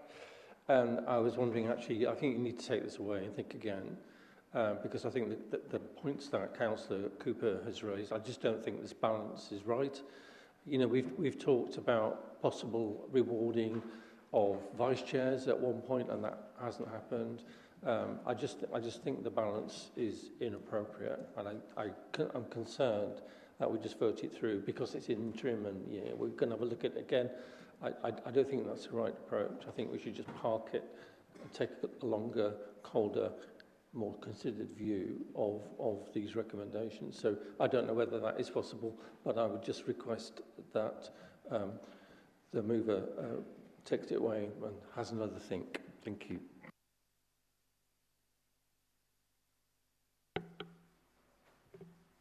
Right, thank you, Councillor. Councillor Burton, did you reserve your right here to speak? Sorry, I did, but I don't think I've got anything else to add at this point. Right. So, Leader, would you like to sum up then, please? Yes, thank you, Chair. And it's really interesting, actually, to hear the feedback from across the chamber. I don't think, though, that we... for me, I think we need to push on with this as soon as we can to be able to get something in place for then when we do have that fuller review. Like Councillor Howe says, you know, this is all relative. It's relative to the external, it's relative to the internal, and really it should take into consideration the work that is to be done for all of us, which we give up, you know, our external income to be able to carry out on behalf of the community for the council. So when we talk about the planning committees, this isn't about introducing a new planning committee in the same way. This is about splitting our area to look across the two places that right down the middle to so that our members of those committees can really develop their skills in that particular area and understand the ins and outs of that community. It's in exactly the same way as so many other local authorities have area-specific planning committees. For some reason, we've just taken the whole thing, which is actually really challenging. You know, for a lot of people who may live in Hamworthy but have never visited Highcliffe, it can sometimes feel miles apart. So I think it's absolutely right that we do have that split so that planning committee can do a little bit more meticulous work when it comes to making decisions. On the independent members of Environment and Place Committee, I don't understand why there is opposition to this. To me, it's something we need to bring in that expertise and knowledge from our residents in the community to join that committee and be able to feed into it. As much as councillors are fantastic and everyone here has skills, there is an opportunity with environment in particular to bring in those people from outside to be able to pitch in, give their views and scrutinise where maybe we wouldn't have the skills in-house and bring a little bit extra to that, particularly on the climate agenda. Finally, just to reassure everyone, we are now, you know, it's taken nearly a year to get to this point, and this was requested nearly a year ago. As we get towards autumn, the independent review is going to take a while. It's probably going to take about 6 months. We need some sort of security. We need something to remunerate people for their work appropriately, and actually pausing it with planning committee, for example, is going to cost us more. It costs us less to take this approach, and that's why I think we should do it, and we should get on with it and make sure people are remunerated for the work that they do based on recommendations externally, following investigations, interviews, looking at the Constitution and everything else. Thank you. Thank you, Leader. I'm going to ask now for a show of hands on this. So all those in favour, please raise your hand.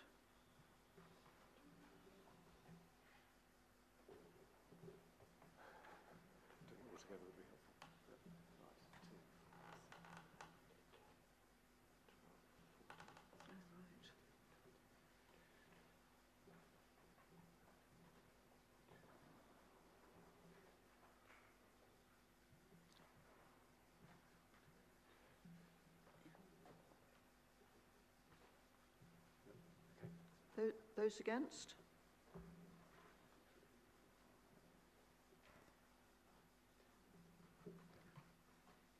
And abstentions?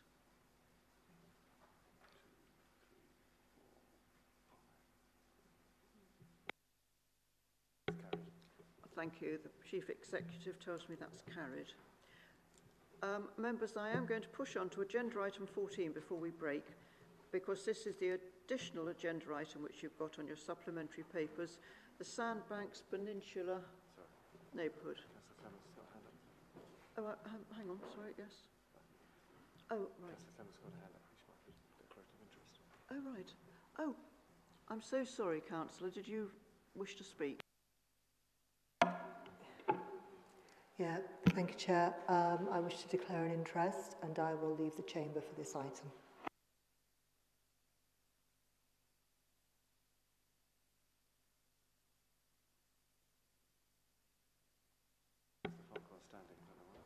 Yes, I don't know. Ask him, shall I? Councillor Farquhar, you're standing. Yes, indeed, Chair. There's some sort of discomfort amongst many of the members here. I believe you said that we'd like to deal with item 10, and then we'd have a comfort break.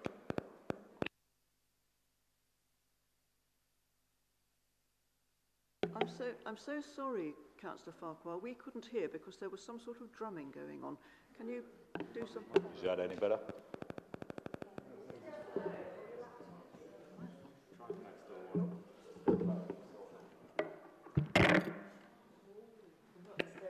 Does that suit you, Chair? Thank you.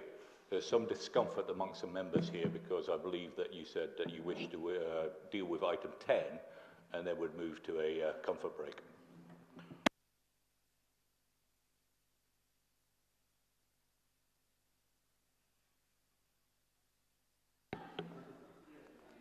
So you don't want to go to item 14, you want the comfort break?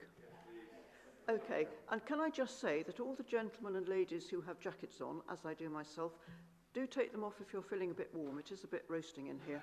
Okay, Helen, back at past, please.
Thank you, members. After that break, I hope we're all refreshed.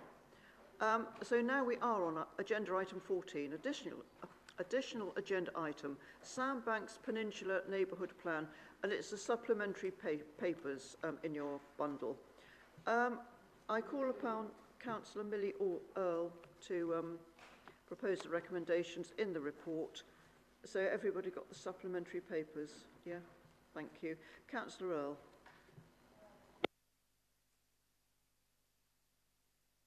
Apologies, I changed my password the other day and then momentarily forgot it.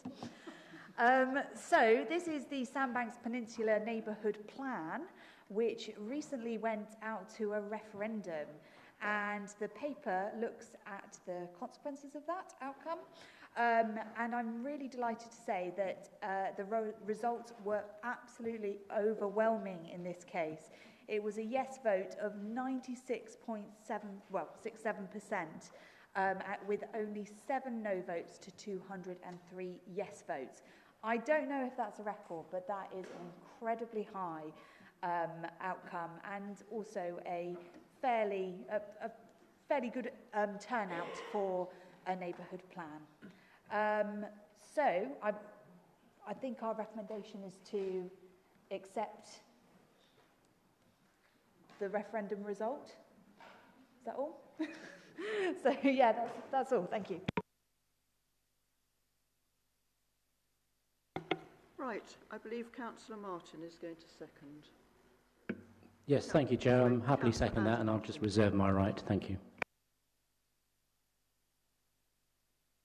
Councillors, does anybody wish to speak on this? Councillor Challoner, thank you. Thank you, Chair, and very much would like to echo and endorse the leader's comments there with regards to the outcome of this referendum. It's been a long time in the making. The Neighbourhood Plan Working Group at Sandbanks have worked for a very long time, very diligently, and consulted and absolutely done this so thoroughly. And I have to commend them for all their work and the support that they've had from the Council during the process. And I'd like to also thank you for allowing this item to come to the Council at this time so that it could be implemented swiftly. Thank you. Thank you, Councillor. Councillor Phipps? I'll just take the opportunity to say that I absolutely fully support neighbourhood plans. At the moment in Herne, we're busy, we've been doing it for years, and we're at the stage just before the referendum. We're with the examiner. And it has taken a long time, yeah, exactly. So it is a really great thing to do. And if you do get parished or you get a neighbourhood forum, I absolutely recommend doing your neighbourhood plan. Thank you.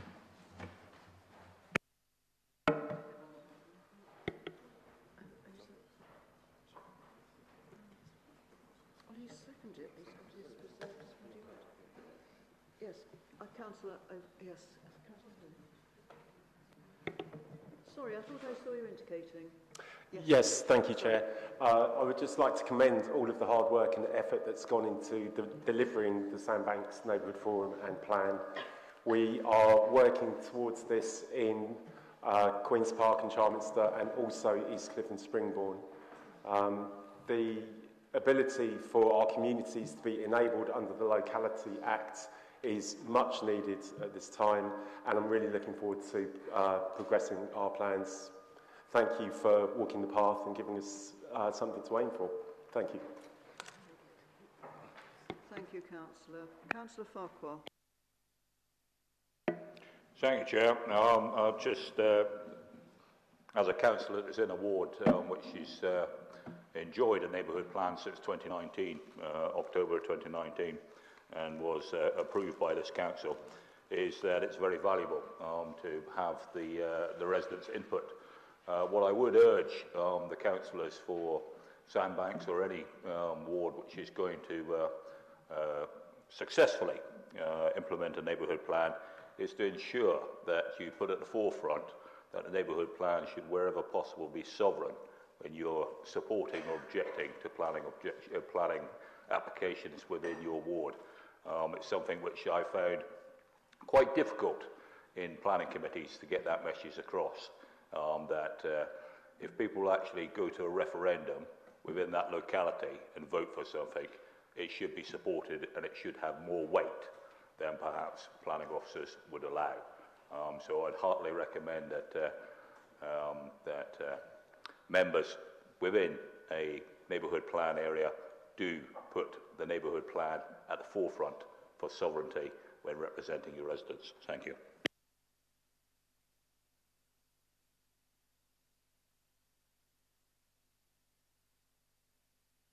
Councillor Howell, I think you were first.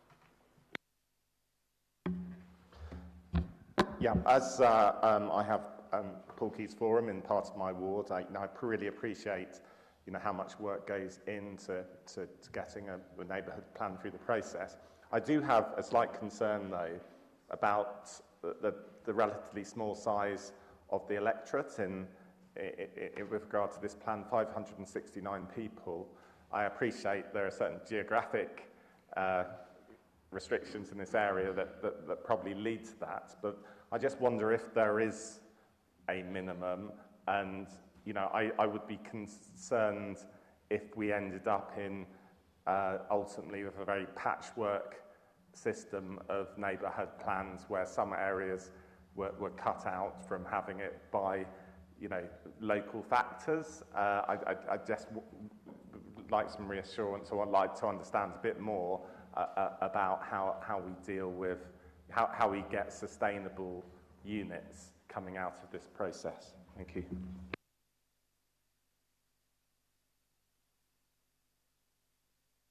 Councillor Connolly.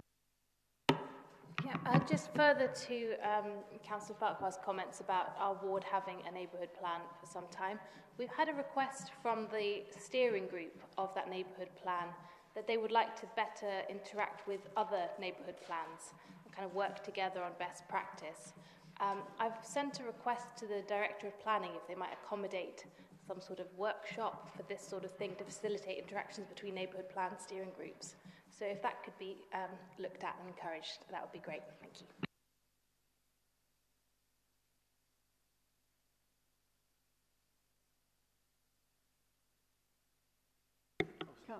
Sorry, Councillor. Yeah, thank you, Madam Chair. I wasn't going to say anything because everybody's talking about their own neighbourhood plans, but as a member for Christchurch, we are in the process, very similarly, of finalising our neighbourhood plan, and I welcome what Councillor Farquhar has said about, and Councillor Connolly, about this engagement, and we did actually have an engagement session with the Director of Planning recently in the Town Council. Unfortunately, I couldn't attend that.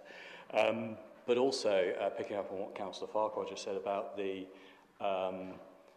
as a member of the Planning Committee and dealing with the old adopted plans rather than our new local plan, we're going to be going into a new area with hopefully a new local plan at some point, and also with neighbourhood plans. And I would certainly welcome further training for all members, but specifically those on the committee, for exactly the point that Councillor Farquhar has just made, that we understand the weight that we should apply to neighbourhood plans. And I think with the comments made also about the size of the mandate for that neighbourhood plan, obviously it's very important if it's actually your neighbourhood. We have quite a large neighbourhood plan in Christchurch, but acknowledge that the neighbourhood plan in Herne or in anywhere else in our conurbation is equally as important to those people in that area and should not be overlooked. So I thank you, the members' comments. Councillor Martin, I think you were indicating. Yeah, thank you, Chair. Just a couple of points. It's not often that another member mentions Highcliffe before I have a chance to. So I would like to thank the leader for doing so earlier on. It only seems like yesterday that we were in this council chamber 18 months ago making the Highcliffe local plan a made plan, which just goes to show that time obviously flies when you're enjoying yourself, because it only feels like yesterday. The Highcliffe local plan, the Highcliffe neighbourhood plan has made a real difference in our community.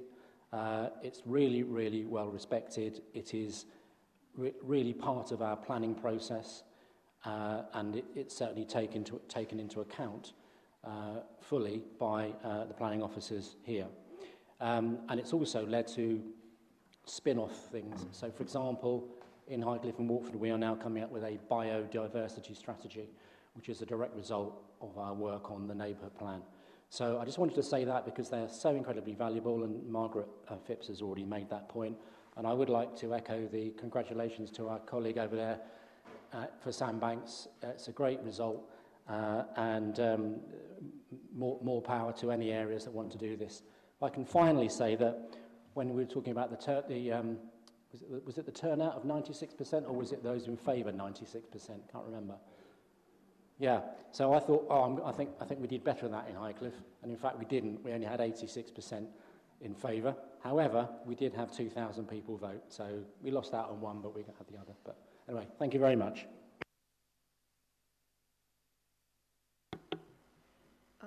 Right, before I ask the leader to sum up. Sorry, I've lost my place in the papers. And then, yeah, so, leader, can you sum up then? Thank you. Yes, thank you, Chair. It's really good to hear everyone sharing their experiences around something so community-led and how a community can come together to really have more control and have more of a say in the outcomes of their own community, because we often maybe think that we know best in local authorities, but actually the community does in the case of creating a neighbourhood plan, and I love the democracy that it brings. And just on that point, Councillor Howe, I completely understand what you mean about a possibility of a patchwork effect. However, I don't think it's up to us to determine that. There is lots of guidance around the size of a neighbourhood plan area, or what kind of areas it should cover, or where the boundary should lie. But actually it's up to that community to determine. And if we are to mandate that as a local authority, then I think that may be a step too far. All we can do is offer the guidance and keep them within the grounds of the legislation. I really love Councillor Connolly's idea of our council being able to facilitate this a bit more, because there is that knowledge sharing. Creating a local neighbourhood plan is not an easy thing to do. It takes years and years of work from some very dedicated volunteers in a community to see it through.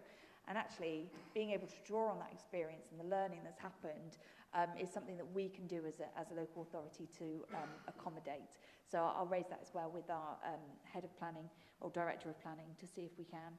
And I think just to finish off, to say congratulations to the residents of Sandbanks and to the Neighbourhood Forum, and that we wish them all the best of luck in implementing their neighbourhood plan. Thank you.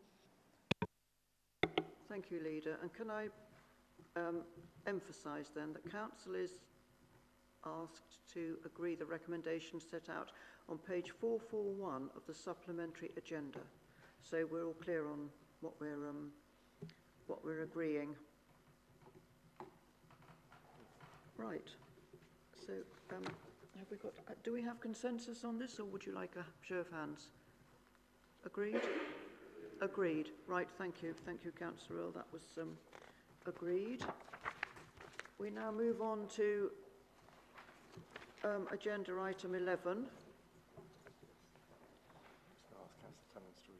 Yes, we're just going to find Councillor Clements, who recused herself. Well. Shall I go on? Shall I start? Okay, so housing emergency, not crisis, really. Today we face an urgent kind of emergency that affects millions across our nation. This housing emergency is in the United Kingdom. The issue, deeply rooted in historical and systemic challenges, demands our immediate attention and immediate action. For decades, housing policies have failed to keep pace with the growing demand. The roots of this crisis can be traced back to several key factors: a chronic shortage of affordable homes, restrictive planning laws, a market that often prioritised, or I would say always, prioritised profit over people. The post-war boom in council houses gave way to an era of privatisation, deregulation, exacerbating inequalities and leaving many without secure, affordable housing. The impact of this crisis is profound. Families are forced into temporary accommodation. Young people cannot afford to leave their parental homes. Homelessness is on the rise. This is not just a social issue, it's an economic one, affecting productivity, mental health, and social cohesion. To address this, we must implement a multifaceted approach. Increase the supply of affordable housing. We need a massive investment in the construction of affordable homes. This includes reviving the role of local authorities and housing associations in building social housing, and all within a green agenda and a biodiversity context. Reform planning laws, simplifying and streamlining planning processes can accelerate the development of new homes. We must also ensure that new developments include a significant proportion of affordable housing, or they should all be affordable in my mind. Regulate the private rental sector, introduce strong rent controls and longer tenancies to provide stability for renters. Landlords, a word I despise, should be incentivised to offer fair rents and maintain properties to a high standard. Support first-time buyers. Initiatives such as shared ownership and Help to Buy schemes must be expanded and more accessible to ensure young people can step onto the property ladder. Do you remember the kind of key worker housing stuff? You know, so key workers, whoever they were, you know, as nurses, teachers, doctors, could apply to a loan to the local authority. That loan would be at a very low interest rate, and they could buy a house off the local authority that had been built. Maybe we could rebirth that kind of thing. Tackle homelessness. Invest in comprehensive support services that address the root causes of homelessness, including mental health care, addiction services, and employment support. In conclusion, the emergency in the UK is a pressing issue that requires bold and decisive action. And by addressing the root cause and implementing practical solutions, which we can do, we can ensure that everyone has access to safe, secure, and affordable housing. This is not just a policy priority, it's a moral imperative. Together we can build a future where housing is a right, not a privilege. Thank you. Thank you, Councillor. Just one thing to say, that this is what we've got the dispensation from the monitoring officer for, because I know some of us are landlords and some of us are tenants.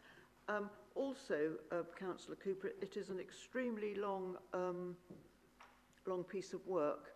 And I just want to say to councillors, I hope we've all read it, because it's very difficult. I don't want to read it myself out, but I'm sure we've all looked at it, and I'm sure anybody who's watching online can find it on our website. Councillor Canavan, I believe you're seconding. Formally second, Chair, and reserve my right to speak. Thank you. Thank you, Councillor. Now, do we have debate on this motion?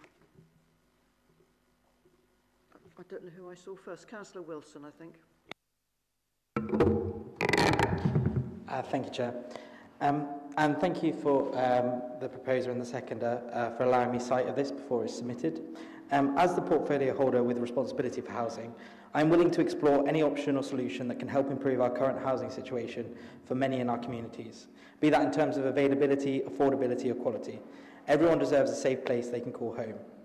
The housing emergency, for that is what it is a pressing issue that affects millions across the UK, and the challenges are very much present here in our conurbation. Addressing these challenges is a key role for the Council, and our ambitions to do so are set out in the Emerging Local Plan and our housing and homelessness strategies, which were adopted in 2021. The 3 years which have passed since their adoption have seen the key housing challenges compounded. It feels as though things have never been this hard in housing, certainly in my time as a councillor.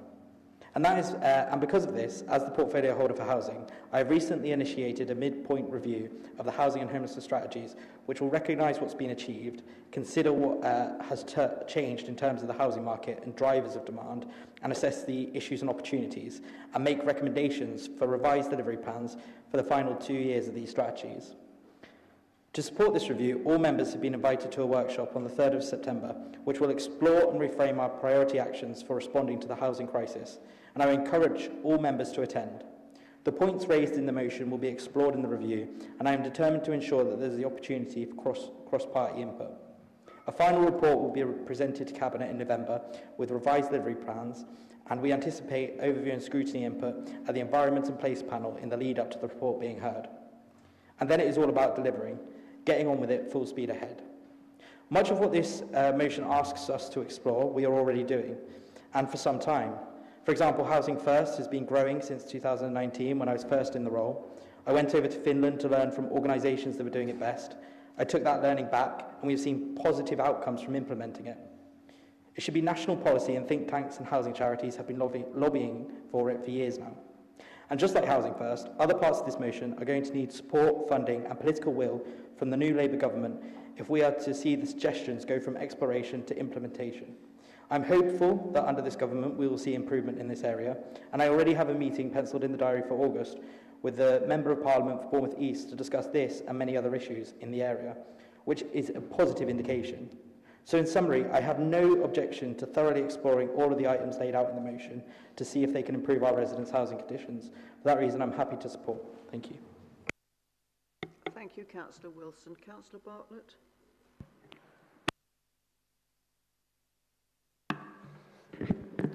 Thank you, Chair. Councillor Cooper, I actually agree with the majority of the sentiment in your opening statement, with apart from one description of landlords. I'm a landlord, and I've made, I believe, a real contribution to homing of vulnerable and people needy for the last 12 years. Some of my families, I've had to put up with some pretty difficult situations to help them, and even today I've been doing that. And my rents are actually lower than the LHA rate, because I do believe in trying to help people, as a lot of the PRS does. It does a useful part in meeting the housing requirements. Having said that, I am a great advocate for social housing. When I became a councillor in 2015, we had a housing crisis. You wouldn't believe it, because we're still talking about a housing crisis now as if it's just happened around the corner. It hasn't.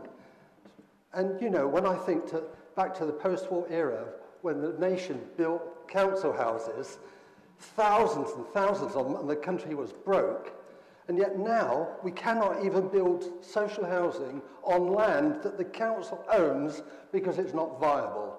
How crazy is that? It really gets me. You can tell it gets me, because I believe the root of so many problems lies in the inability of people to get affordable housing. I truly believe in it, and I want us to do something about it, as I'm sure you do. But I'm not so sure that in raising this motion is the way to do it. And I'll tell you why. Overview and Scrutiny has recognised and wanted to identify and challenge the lack of progress this council has made towards providing social housing.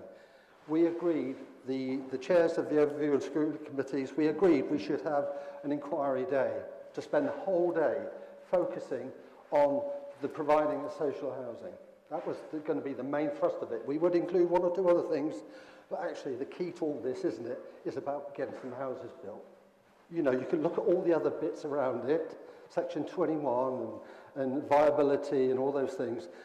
The basic thing is we're not building houses, and we could be on council land. We can get funding from the government to do it. They're doing it in Manchester. 100,000 homes they're going to build there in Manchester. You know, it needs something really, really, I don't know what the word is, you know, a drastic action. And it's not going to be achieved by reviewing all these issues again. Now, the housing strategy has been delayed and delayed and delayed. We have delayed our inquiry day because we were waiting for the strategy report to come along. We were told there's a strategy report coming, so just hold off till that. So now we have another request to ensure that all these areas are included in the strategy. I'm saying, forget it. Let's just get on, talk about those important things that we can do to drive the building forward. But some of the items in here actually don't belong in the strategy. I'm just going to raise one or two of them. Councillor, yes? You're well over your time. Am I?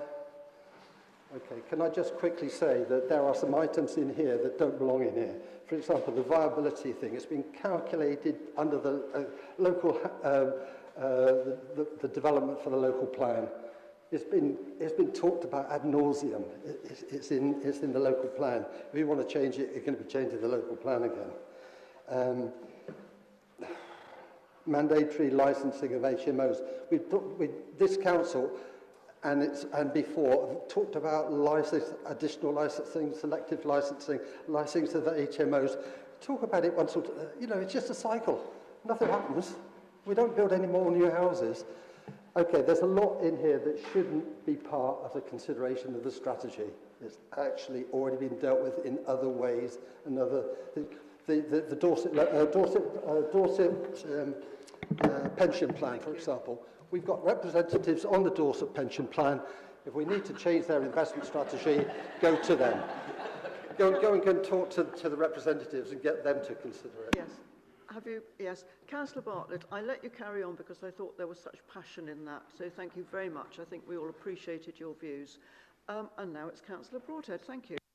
Thank you, Madam Chairman. And they tell me I can talk. But I actually do agree with many of the points that Councillor Bartlett mentioned. But I will start by saying that I'm wholeheartedly in support of this motion, not because I agree with every aspect of it, and there's a few bits that I'll bring out shortly, because I do agree, again, like others have said, with the sentiment of what Councillor Cooper has brought with this item, in that housing is one of the most important things we are elected to do as councillors. You know, it is our future, it is our young people, and for a whole host of reasons, whether it's government, whether it's money, whether it's viability, whether it's even the physical geography of BCP, we know that we haven't been good enough and we do need to do more in this area.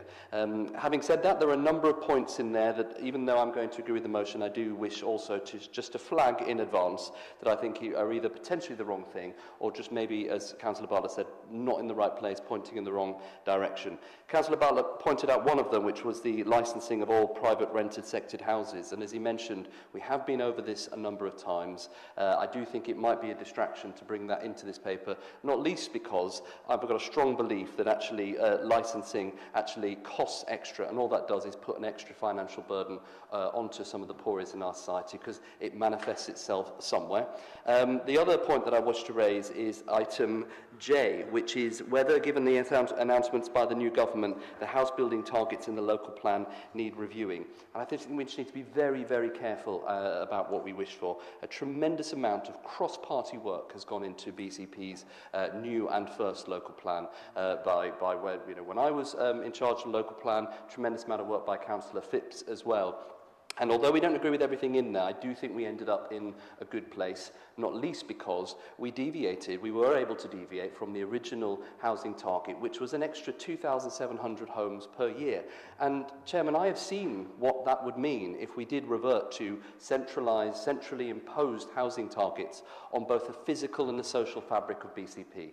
Yes, we need more housing, but we need to be very careful about what we wish for in terms of what huge centrally imposed figures would mean on the towns that we are here to represent. So we need to think about ways to increase housing, but scrapping our green belt and putting tower blocks up all over BCP is absolutely not the way to do it. And the final thing that I would say, what I think is missing from this motion, is what about what the council can do? It talks a lot in here about banning things, restricting things, regulating things, many of which are right.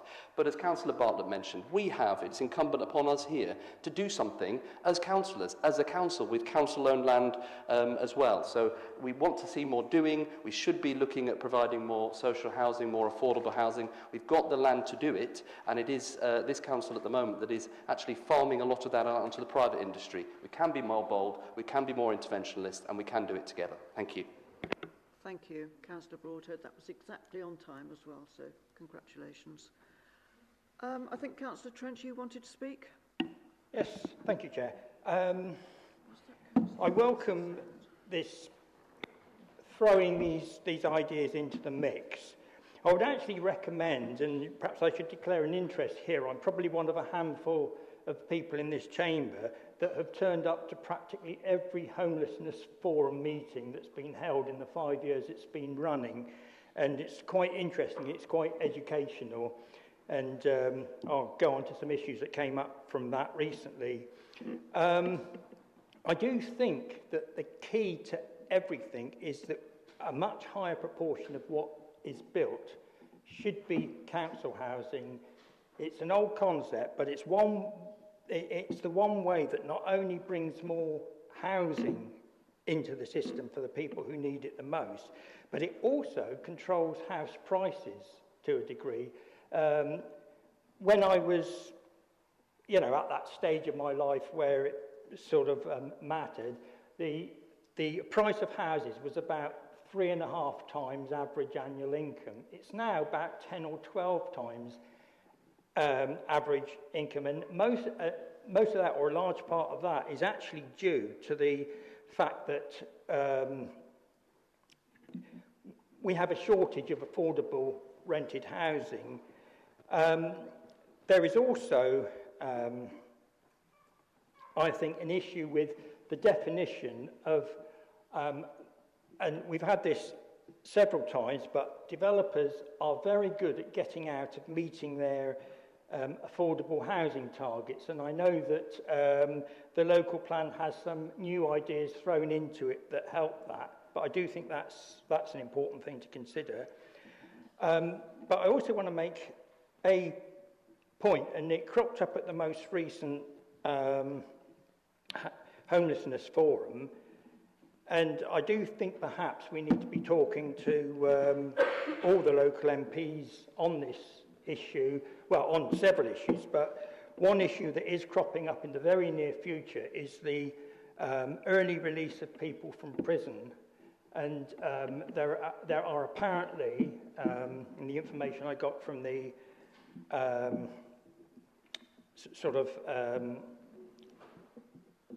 the people, the rain slip, but the information I got is that there will be a peak of people being released later on this month and in October, and there is real danger that if the local authority hasn't got the ability to handle the situation, we could find an increase in the number of people who are sleeping rough.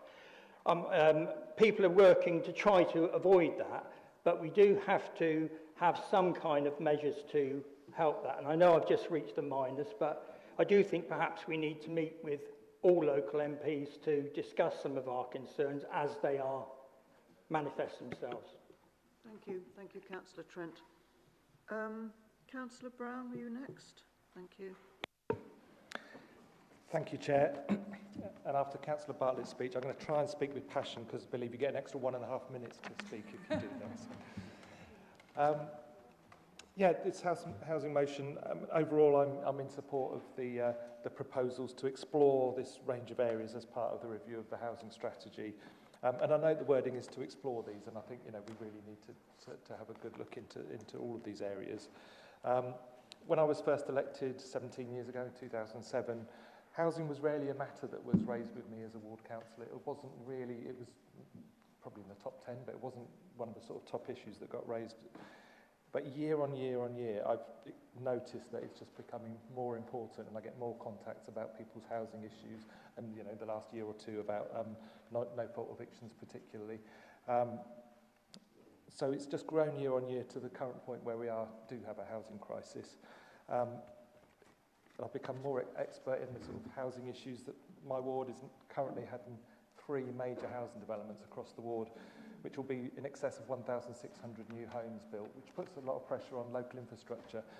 The good part of those, and, you know, there's good and bad in all these developments, but the good part of those is they're all providing 40% affordable homes. There'll be around 650 new affordable homes in my ward over probably a 10-year development period. Housing is one of those really key issues we do need to get to grips with. I sat on the Integrated Care Partnership this morning over in Dorchester, and it was one of the main discussion areas was about housing, partly about provision of housing for key workers and health workers so that we can ensure that our health and care systems are adequately staffed, but also about decent homes is a real key issue in terms of improving the health outcomes right across Dorset. But I do want to propose a slight amendment to part of this motion. Paragraph E talks about the possibility of using Dorset Pension Fund and investors in developing an inward investment strategy to support local authority-built homes in the BCP area. I'm a member of Dorset Pension Fund Committee, as are a couple of other colleagues here. It is an area that has been discussed. Cornwall Pension Fund are working on investing in affordable homes within Cornwall, and there are ways and means of doing it. But I just wanted to slightly propose a rewording of that, because The possibility of using Dorset Pension Fund gives the wrong indication. That's not a power that BCP Council has in terms of Dorset Pension Fund. Dorset Pension Fund, yep, there's a lot of contributions from BCP Council staff, Dorset Council staff, but there are over 100 employers that contribute to Dorset Pension Fund of all shapes and sizes right across Dorset. And it's for Dorset Pension Fund to decide where they invest their money to fulfil their fiduciary duties and ensure the pensions can be paid to their members. So I just wanted to propose a slightly rewording of that, if I can just find my rewording. So the amendment would be that paragraph E reads, the possibility of supporting local authority built homes in the BCP area by developing an inward investment strategy to seek investment from external investors such as Dorset Pension Fund. I think it just turns it around the right way, that we need to develop a strategy and to seek investment. It could be from different organisations, but I think Dorset Pension Fund would certainly be interested in taking a look at that. But it's just to get that emphasis right. It's not for us as a council to use the funds that have been built up in that pension fund. And hopefully the proposer will accept that revision. Councillor Brown, did you have you sent this out to... Yes, I think right. Richard's just getting to a position to send it out. Yes, so Richard is going to send it out, and you do have a seconder. Yeah, the leader. Second. So, Chairman, I think the question then is, do the proposer and seconder of the original motion accept that as an amendment? Because if they do, then that simplifies the process. Yes. Yeah, I accept the amendment. We've seen it. Yeah, it adds value to it. It's good. And Councillor Canavan? Yes. Okay. So, do we vote on that one? Yes, it's Councillor will change it. So, councillors, you probably haven't even seen it yet, but do you agree with what Councillor Brown has done? Thank you. So that is on slight change on E. Yep. Right. Okay, so thank you, Councillor Brown. That seems to be... It's now been circulated by email for information. Sorry? It's been circulated to all councillors. Yeah. So, councillors, you've all got it. We all agree on it. Thank you. Okay, now, hang on. I did have another speaker. Councillor... Oh, did your seconder want to speak a bit later in the day? I'm so sorry. Not on the amendment, but maybe okay. Thank you. Councillor Phipps, I know you were next. Okay, thank you. I'm okay with B, but I basically wanted to say that there have been some concerns raised about this motion, and I have to say that I do agree with some of those concerns. I do think there are laudable points in this, but there's a lot of points in this motion. I don't think it's right to penalise landlords, because all you're going to do, private landlords that is that many of them will just sell up and say, well, I'm not interested in doing this anymore. And you're going to make matters even worse, where people that are actually renting won't be able to afford to buy the home, and they'll have to try and find somewhere else. We know how difficult that is down here, and they'll be homeless. So I just think that some of this isn't quite right. Private landlords do play a very valuable role in housing in this area, and I think that should be recognised, where in this motion it certainly isn't. I would just also like to mention the local plan, having been involved in it. Certainly it was cross-party, and I think to try and change things around now is going to be very difficult. In fact, the plan has been submitted to the examiner, so it will be up to him to have a look at the housing figures. We did a full report on local need, and that is what our housing figures in the plan actually do reflect. So I don't see why you should have an emotion here that we need to look at changing them. So I can't agree with that. For me, there's just too much in here. Some of it's good. It is well-intentioned. I understand that. But I just don't think necessarily all of it is feasible, possible, or it's just a little bit too much at once in here that I don't think it's quite right as an overall motion. Thanks. Councillor McCormack, you indicated. Thank you, Chair. As the lead member for homelessness and cost of living, I think this whole motion is you're barking up the wrong tree completely. The problem isn't here at local government. The problem is at central government, and it's central government funding that we need. And I feel like bringing this motion into council now is going to create more work for our officers who are already trying to manage an already desperate situation with the resources that we have. If you want to go lobby someone, lobby central government, not here. I don't. We're already working, stretching budgets and things, and the solution isn't here. It's up in Westminster. Councillor Tarling. Yeah, thank you very much, Madam Chair. I'm very interested to hear what all the other councillors have had to say on this, and I agree it's a bit of a curate's egg, but very good in many parts. I think before I get too hung up on whose responsibility it is, it does actually say basically that we will explore this as part of our housing strategy. That is not a massive ask for this council to explore it.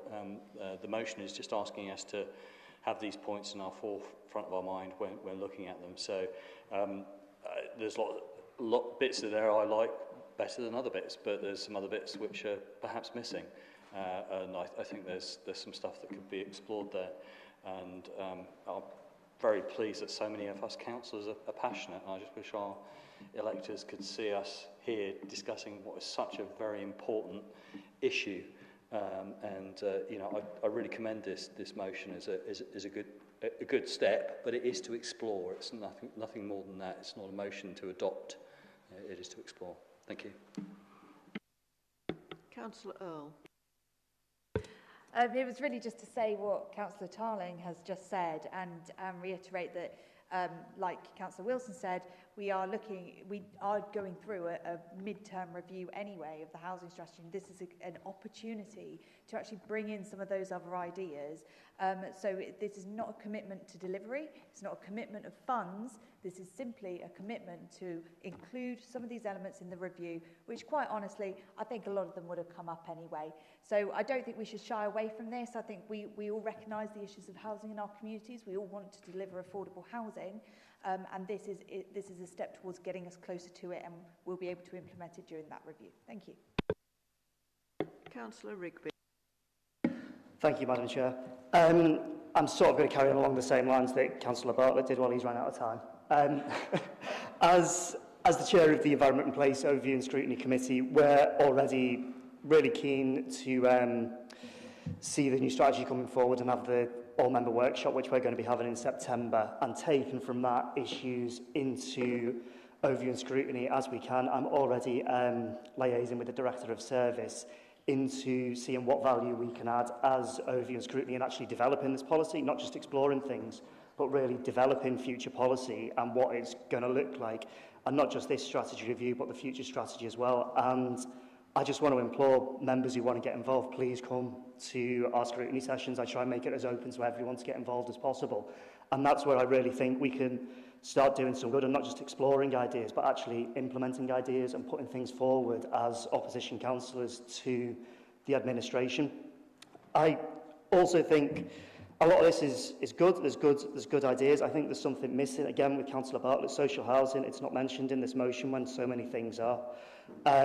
We should have had bits in this to lobby central government and look at funding to build social housing, and social housing which really stays as social housing for local people. You know, right to buy was half a travesty because it took away the opportunities for generations to have access to social housing, while it gave previous generations the right to buy it, and take that out of the system for anyone else to take advantage of. We need to be talking to government to say, how do we get social housing back and have real social housing, which is going to last and families can have as their home for years and years to come. And this is things it should really be looking at, taking action, not just exploring things. Thank you. Councillor Joe Salmon. So just a couple of things, just some really basic economics that I think has to be pointed out. If all the landlords sold the houses they currently own, what would happen is house prices would go down because supply and demand, you know, it's all covered in basic GCSE economics, and then people who currently rent would be able to buy houses. That would be a good thing, and I think we've got to recognise that. I mean, we own a house, you know, that would be a bit rubbish for us, house prices going down, but I recognise that would be good for society overall. And just to bring it back to reality even further, I think Simon raised a very good point. The housing team, they're not idiots. They know what needs to be done. They recognise the problem. We have to face facts. The council is technically insolvent already. We are out of money as it stands. In February, I think we are technically bankrupt as things stand. Given that situation, the idea that our officers could somehow magically pull out more housing if they just, you know, had some elbow grease. I like all the intentions in the motions, they're good ideas, but it's not for lack of trying, the lack of social housing, or certainly not for a lack of trying in local government. And I think we've got to keep that in mind in this debate. It's not as if we've all just noticed the housing crisis. That word is overused these days. You know, we've got a housing crisis, climate crisis, knife crime crisis, all of that. I like the motion. I'll vote for it. But I don't think we can lull ourselves into a false sense of security that in passing this motion, that the situation will be any better than it would be in 6 months' time than if we didn't pass this motion. There are fundamental structural problems we have to address, and unfortunately we can't do that via this council chamber. Councillor Howell. Yes, very quickly. I agree with this motion should be looked at, and I think most of the points in it are of interest and relevance.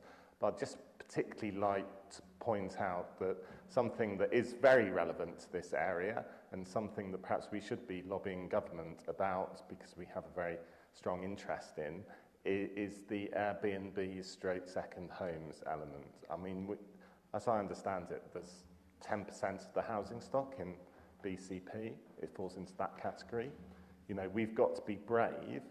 You know, obviously, we have a strong tourist lobby who would react to statements such that we should, move to reduce the amount of Airbnb and associated housing. But I think it's something that is really essential for us if we're going to, deliver more housing and house the people we need to house. And, we are in a strong position to lobby governments about that. Thank you. Right, I'm going to call on Councillor Canavan, who reserved his right. Thank you. And then it will be Councillor Cooper summing up. Thank you, Chair. In the early hours of Friday, the 5th of July, I sent a message to the newly elected Member of Parliament for Mid Dorset North Pool to congratulate her on her election. Later that morning, we elected not one, not two, but 3 Labour members of Parliament in this conurbation. We have a Labour government. There is no shortage of political will, Councillor Wilson, no shortage at all. We have a manifesto on which the Labour government was elected, and it sounded to me as though Councillor Broadhead had never actually read it, because we have a very clear commitment to deliver more housing, to deliver more social housing, to deliver council houses again, and we are not going to stop, and we are going to continue to lobby government until that promise is delivered. So you can have your meetings with MPs, we will have our meetings with MPs, but none of those MPs sit in this chamber. None of those MPs are leaders of the Labour group, and I will continue to press you, and I will not take any excuses of lack of progress, because I will push you for progress. Obviously, members who failed to vote to think it's amusing, but I will continue to press you to make progress, because there is no excuse now. You have to do this. You have to push forward with this agenda. And let me just make one final point about the local plan, because I've received an email from the officer who was chiefly concerned with the delivery and the construction of that local plan. He's already told me that you're going to have to think about it again. He's already said that. So don't think it's a done deal and it's business as usual. It is not. You are going to have to think about it again. Planning officers have already said so. You're going to have to get on and do it. Thank you, Councillor Canavan. Councillor Cooper, do you want to sum up now? Where do I start? First of all, I want to go to the point about I wasn't pouring derision on landlords. I said I despise the word landlord. It's medieval. One of our group is a landlord, and they said, why can't we be called micro-housing providers? So it's the root to that word, and it's not despising landlords. As a young father with 2 children in Cornwall on very low wages, I was dependent on landlords to get a place to live. When I was sofa serving as a single parent with my children in Bradford, I was dependent on the benevolence of landlords who owned houses that I could not afford then in the 80s. So I don't pour derision on landlords, but they have a place in society that needs readjusting. As for getting about the business, we've not got about the business. Take the Twin Sales site, 30 years, empty. How many Conservative and Lib Dem administrations, not even a shovel in the ground. The Future Places site, bare, naked, a shovel in the ground, and then the company went bankrupt. So don't say that we are doing stuff. We are not. This is to remind us to move, and I'm with Patrick on that. And why can't we build council housing? I hate the word social housing. It's created divisions in this country that we need to get rid of. I was born and bred in a council house.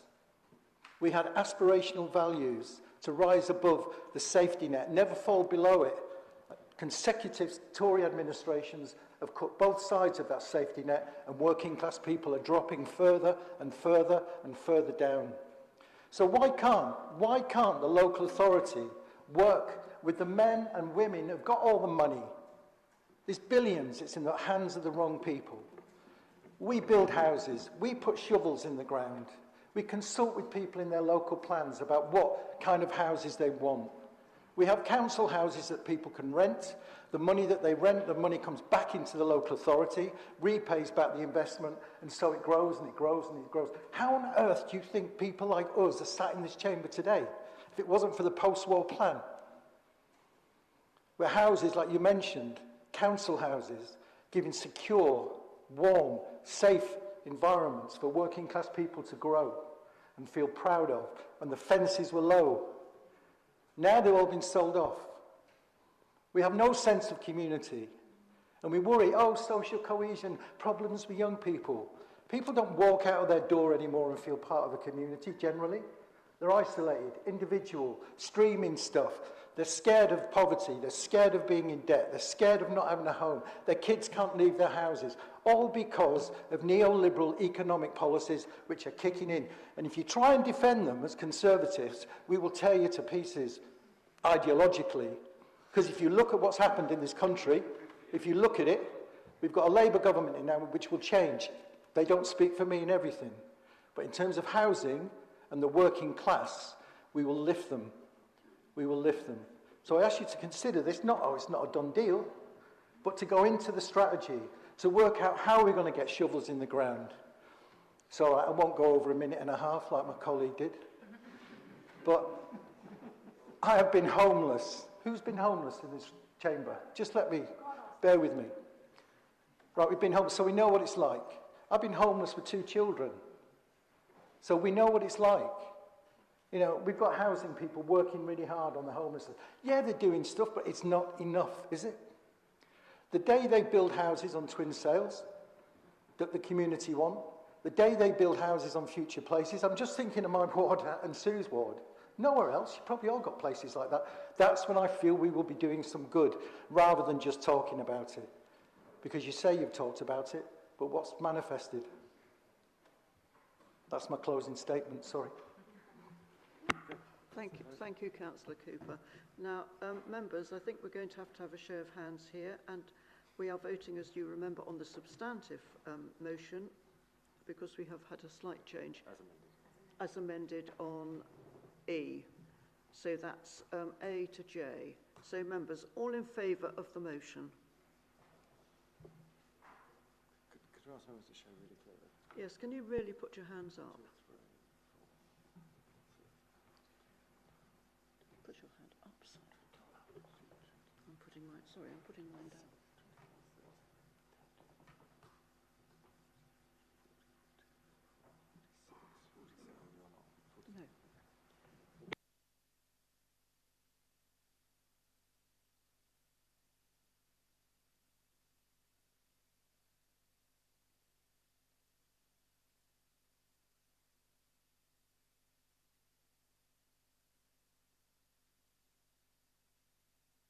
you, members. I think we can say that's carried. Now, we are moving on. Sorry? Well, not really, Just like to apologise for saying I'll tear you to pieces ideologically. It's a bit aggressive, so I'll take that back. I just meant me, okay. Yes. I just got a bit hot under the collar. Thank you. We would Thank do you, anyway. Councillor Cooper. Well said. Right. Can we move on now, members? It's getting very late. So, children's hospices. Councillor Oliver Waters, I call upon you to move this motion. Oh, you're over there. Thank you, Councillor. Thank you, Chair. I'm very happy to get the opportunity to bring this motion to full council. Whilst I feel that everyone in this room already knows about the incredible work that Julia's House does, I do want to give a short overview of why I brought this motion forwards. Julia's House is a children's hospice based out of Broadstone that cares for children with life-shortening and life-threatening conditions throughout Dorset and Wiltshire. They set the gold standard in flexible, bespoke care that supports not only these children, but their families as well. I recently had the great honour to visit Julia's House. Meeting the incredible staff and the indomitable parents of these children was an eye-opener. These parents told me their moving stories about how Julia's House had given them a chance to have a break, or guide them through the ridiculous amount of paperwork that is required to get their children adequate care from a multitude of different services. Respite breaks matter. National research by Bournemouth University found that a lack of time spent together was a key factor in breakup rates of parents of seriously ill children. Staff members told me about their wonderful initiatives, such as hosting sleepovers for the siblings of the children they care for. The tour finished with a visit to the Mermaid Suite, where Julia's House provides end-of-life care for the children in their last days. It allows for their loved ones to stay with them until the end and onwards. It provides privacy and comfort, and it provides the best possible support in the worst possible of days for these families. Julia's House needs our help. They are facing a budget gap of around £1 million this year and next. Julia's House is one of the least state-funded hospices in England. Just 8% of their funding comes from government, delivered through the Dorset Integrated Care Board. Despite offering their services throughout Dorset and Wiltshire, they receive no commissioned funding from Bath and North East Somerset, Swindon and Wiltshire Integrated Care Board. Since 2021 to 2022, NHS funding for children's hospices in England has plummeted by 31%. At the same time, their charitable spending has risen by 15%.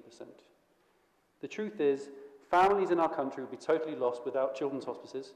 As one family puts it, they'd be back to being tired, not being parents, just being carers. That is not a life for us and not a life for our children. This motion aims to ensure that the Council is using all the possible levers at its disposal to work with our partners and parliamentarians to make sure that Julia's House and other children's hospices are getting the support they deserve. I hope you all can support it. Thank you, Councillor Waters. I believe Councillor Slade will second. I'm happy to second, but reserve my right to speak later. Thank you, members. Any debate on this? Councillor Moore. Thank you, Chair. Back in the day, as a new pool councillor, obviously I was much younger then, I became part of the fundraising team working with Mike Wise, who was a friend of Julia Perks, and whose aim was to raise the necessary funds to build a children's hospice locally. And some pool mayors at that time also made Julia's House their mayoral charity, and we successfully held all manner of events to raise money and awareness of this charity.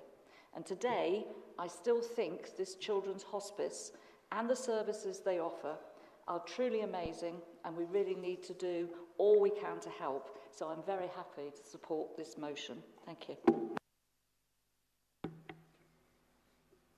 Is there any other debate on this?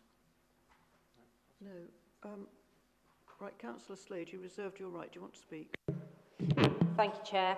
I've been privileged to visit Julia's House on many occasions over the last 15 years, including the event referenced by Councillor Waters, but also last year taking the leader of the Lib Dems, Sir Ed Davey, to meet the Chief Executive and families who are supported by them.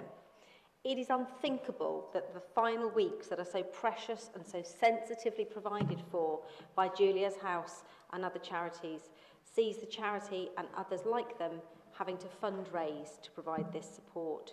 Year on year, more children are surviving with life-limiting conditions thanks to the incredible progress made in medical science, but the respite services are not being provided to ensure that the families receive their care. It is in our interest as a local authority for these families to be supported. As Councillor Waters explained, families survive together thanks to this support, but the research also shows that mothers are twice as likely to suffer mental breakdown and are at increased risk of cardiac problems when they are living with a life-limited child. In a former life, I worked for a charity that supports, not literally, former life, I worked for a charity that supports children with complex disabilities, and I got to know these children and their families. And I continue to follow the lives of some of them as they've grown up. And some of us attended the funeral of one of them last year after she passed away in Julia's House. The impact of Julia's House on her parents was profound. And her father said several years before she passed, "I find it astounding that we have to rely on charity for this support. If I had a breakdown and was unable to look after my child, if she had to be put into care and I needed medical support for my mental health, the financial burden would be huge. It is so short-sighted that funding is focused on being reactive and not proactive. Thank God we live somewhere this care is free. We would never be able to afford care like this. If it hadn't been for Julia's House, we would have had nowhere to turn. We must use our influence on the ICB and to lobby our MPs in Parliament. Councillor Canavan, the reason they were laughing earlier is you do have one standing here in the chamber. I consider myself lobbied. I have already received casework as an MP on this matter. We must rethink respite care funding. This formed a significant part of the Lib Dem national campaign and our amendment to the King's speech that was debated this evening in Westminster. The recent APPG on hospice care noted that if the hospice sector collapsed, end-of-life care would fall to the NHS to fund, resulting in an estimated additional cost of £484 million a year. It also called on integrated care boards to not only uplift funding, but to ensure they receive multi-year contracts. And I call on all members to support this motion and on our Cabinet to make the relevant letters to the relevant people. Thank you. Councillor Waters, can you sum up, please? I expect this to be a relatively easy one to pass, so I don't think there's much that needs to be summed up. Thank you. Members, would we have consensus if we were to agree this? Agreed. Thank you. And thank you, Councillor Waters.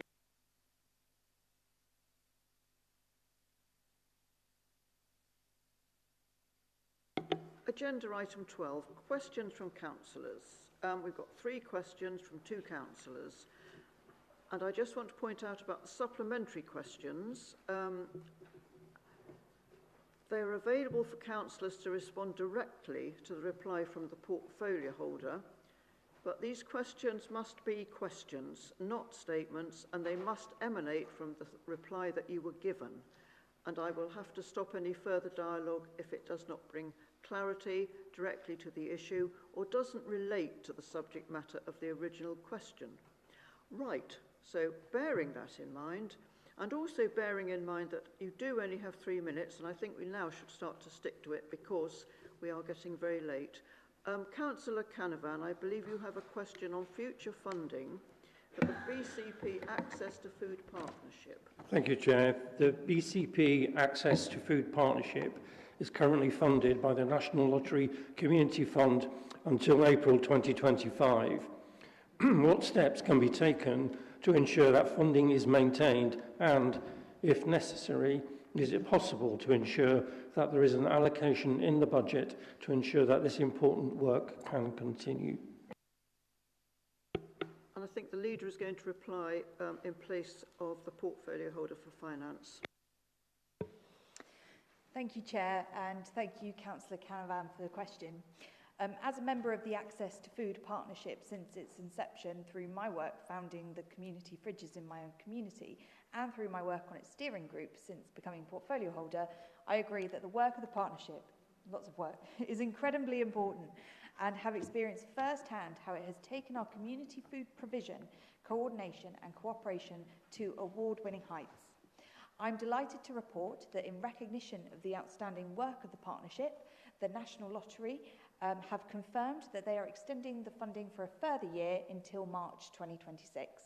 To ensure that this kind of valuable preventative work continues sustainably beyond that, Cabinet is holding a workshop around a number of projects that sit under the Empowering Communities strand of the work this August. Councillor Canavan, do you actually have a supplementary question? No, just a thank you. Thank you. Councillor Connolly is next. Where is Councillor Connolly? I can't tell. Oh, there you are. Thank you, Councillor Connolly. Would you like to ask your question?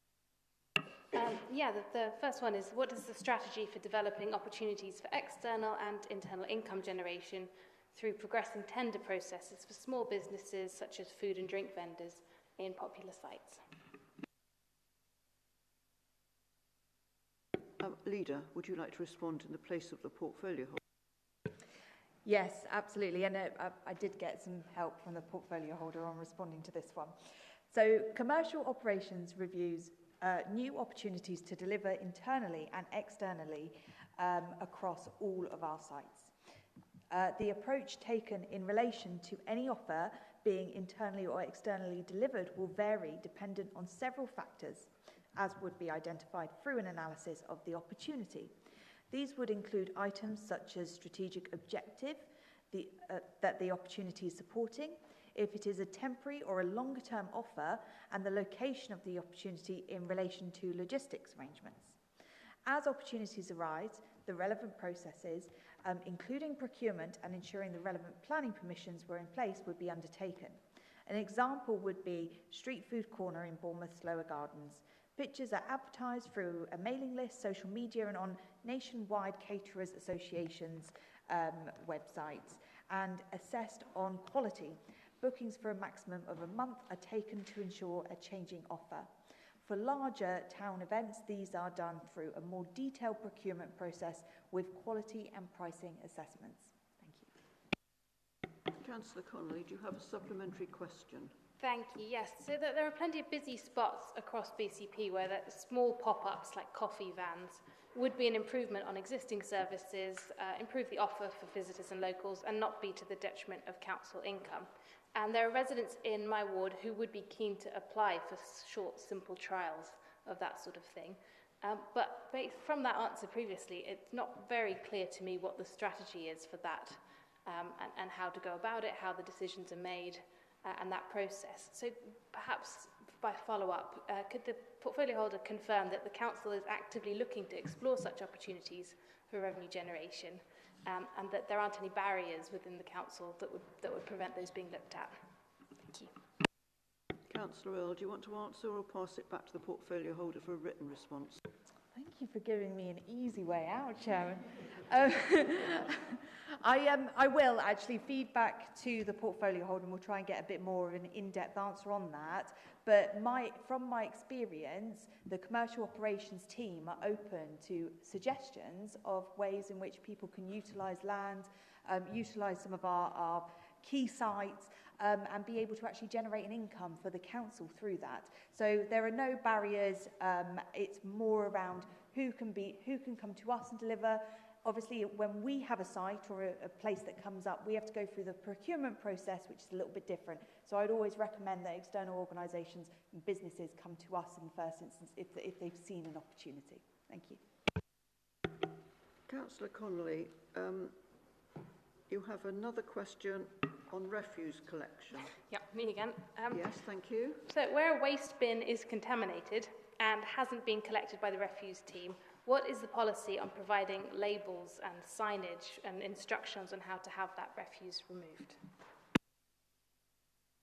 I think this goes to you, Leader. seem to be playing all sorts of cabinet members tonight. So our recycling crew check your bins before collecting it, and if there's something in there that shouldn't be, it will not be collected, and they will leave a tag attached to it. I think that sort of hangs off the I don't even know what they're called, the little rails, little lid. The tag has a list of common items and will help you find out what in the bin should not be. Once you have removed the incorrect items and tag, it can then be placed out for collection on your next recycling or waste collection day. If you can't remove the items or you have too much waste to fit in your bin, you'll need to take it down to the tip. Thank you. Thank you, that's helpful. In Boscombe, we have lots of flats, HMOs, high turnover of residents, and there's repeated instances of people inadvertently contaminating waste or not understanding the rules, or passers-by using the bins. For some reason, it seems as though labelling isn't being applied as per the policy everywhere. So a lot of people are finding that they don't know what to do with it, they don't know why it's been contaminated, and then it becomes a focal point for fly tipping and other rubbish. So it's really important that it's labelled and people know the next steps. So could you do a little bit of investigating into whether there are the gaps in where that policy is being applied, and making sure that it is always been applied or could be expanded? Thank you. Yes, do you want to reply to that, Leader? Yeah, so I actually had an incident reported to me from a shop over in Southbourne recently, which had someone dump a load of rubbish in a private bin, in a commercially operated bin from a business. And we kind of went down this route of having to find out what to do with it, because it didn't feel reasonable to wheel it down to the tip. The best advice that I got from that, and what the resident has now implemented, is that actually it's around security. So I would always encourage people to secure their bins, to prevent fly tipping, to prevent people putting stuff into it. When I worked at Bournemouth Food Bank, we used to have a lock on our bin to stop all sorts of people using it. So I'd really recommend that as an opportunity. And the other thing, of course, is to keep it fenced off and keep it in a particular area where it's not accessible to passers-by. But I'll take on board your comments and I'll feed them back to the portfolio holder for a more thorough response. Thanks. Thank you, Leader. That was the end of the questions. Item 13, urgent decisions taken by the Chief Executive. In accordance with the Constitution, these are for advisement. They've all been published on the Council's website, and they were reported to the last meeting of the Cabinet. So, Chief Executive, can you advise us? Thank you, Chairman. There are a number, perhaps the most important of which was postponing meetings during the pre-election period, which is why I had to take some urgent decisions. So that was one decision. One, to accept a grant fund for an HR support pilots project. That was a grant of £180,000. One, to take forward the recommendations for the Council New Build Housing and Acquisition Strategy in order to deliver local homes for local people. One, to agree an overall increase in the grant in the capital programme for Paul Museum and the grant funding that came behind that. One, for the recycling waste reforms to purchase 6 food waste collection vehicles and the food waste containers in order to implement that as soon as possible. And the final one was to enable private funding to come behind the Towns Fund programme for the digital connectivity project. As you say, they were all published. Happy to take any questions outside of the meeting if any member wishes to have any further information. Thank you. As I say, they were for advisement, and yes, if anybody wants to contact the Chief Executive, I'm sure they can.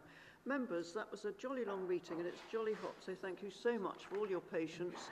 And if there are any biscuits left, do come and have a biscuit.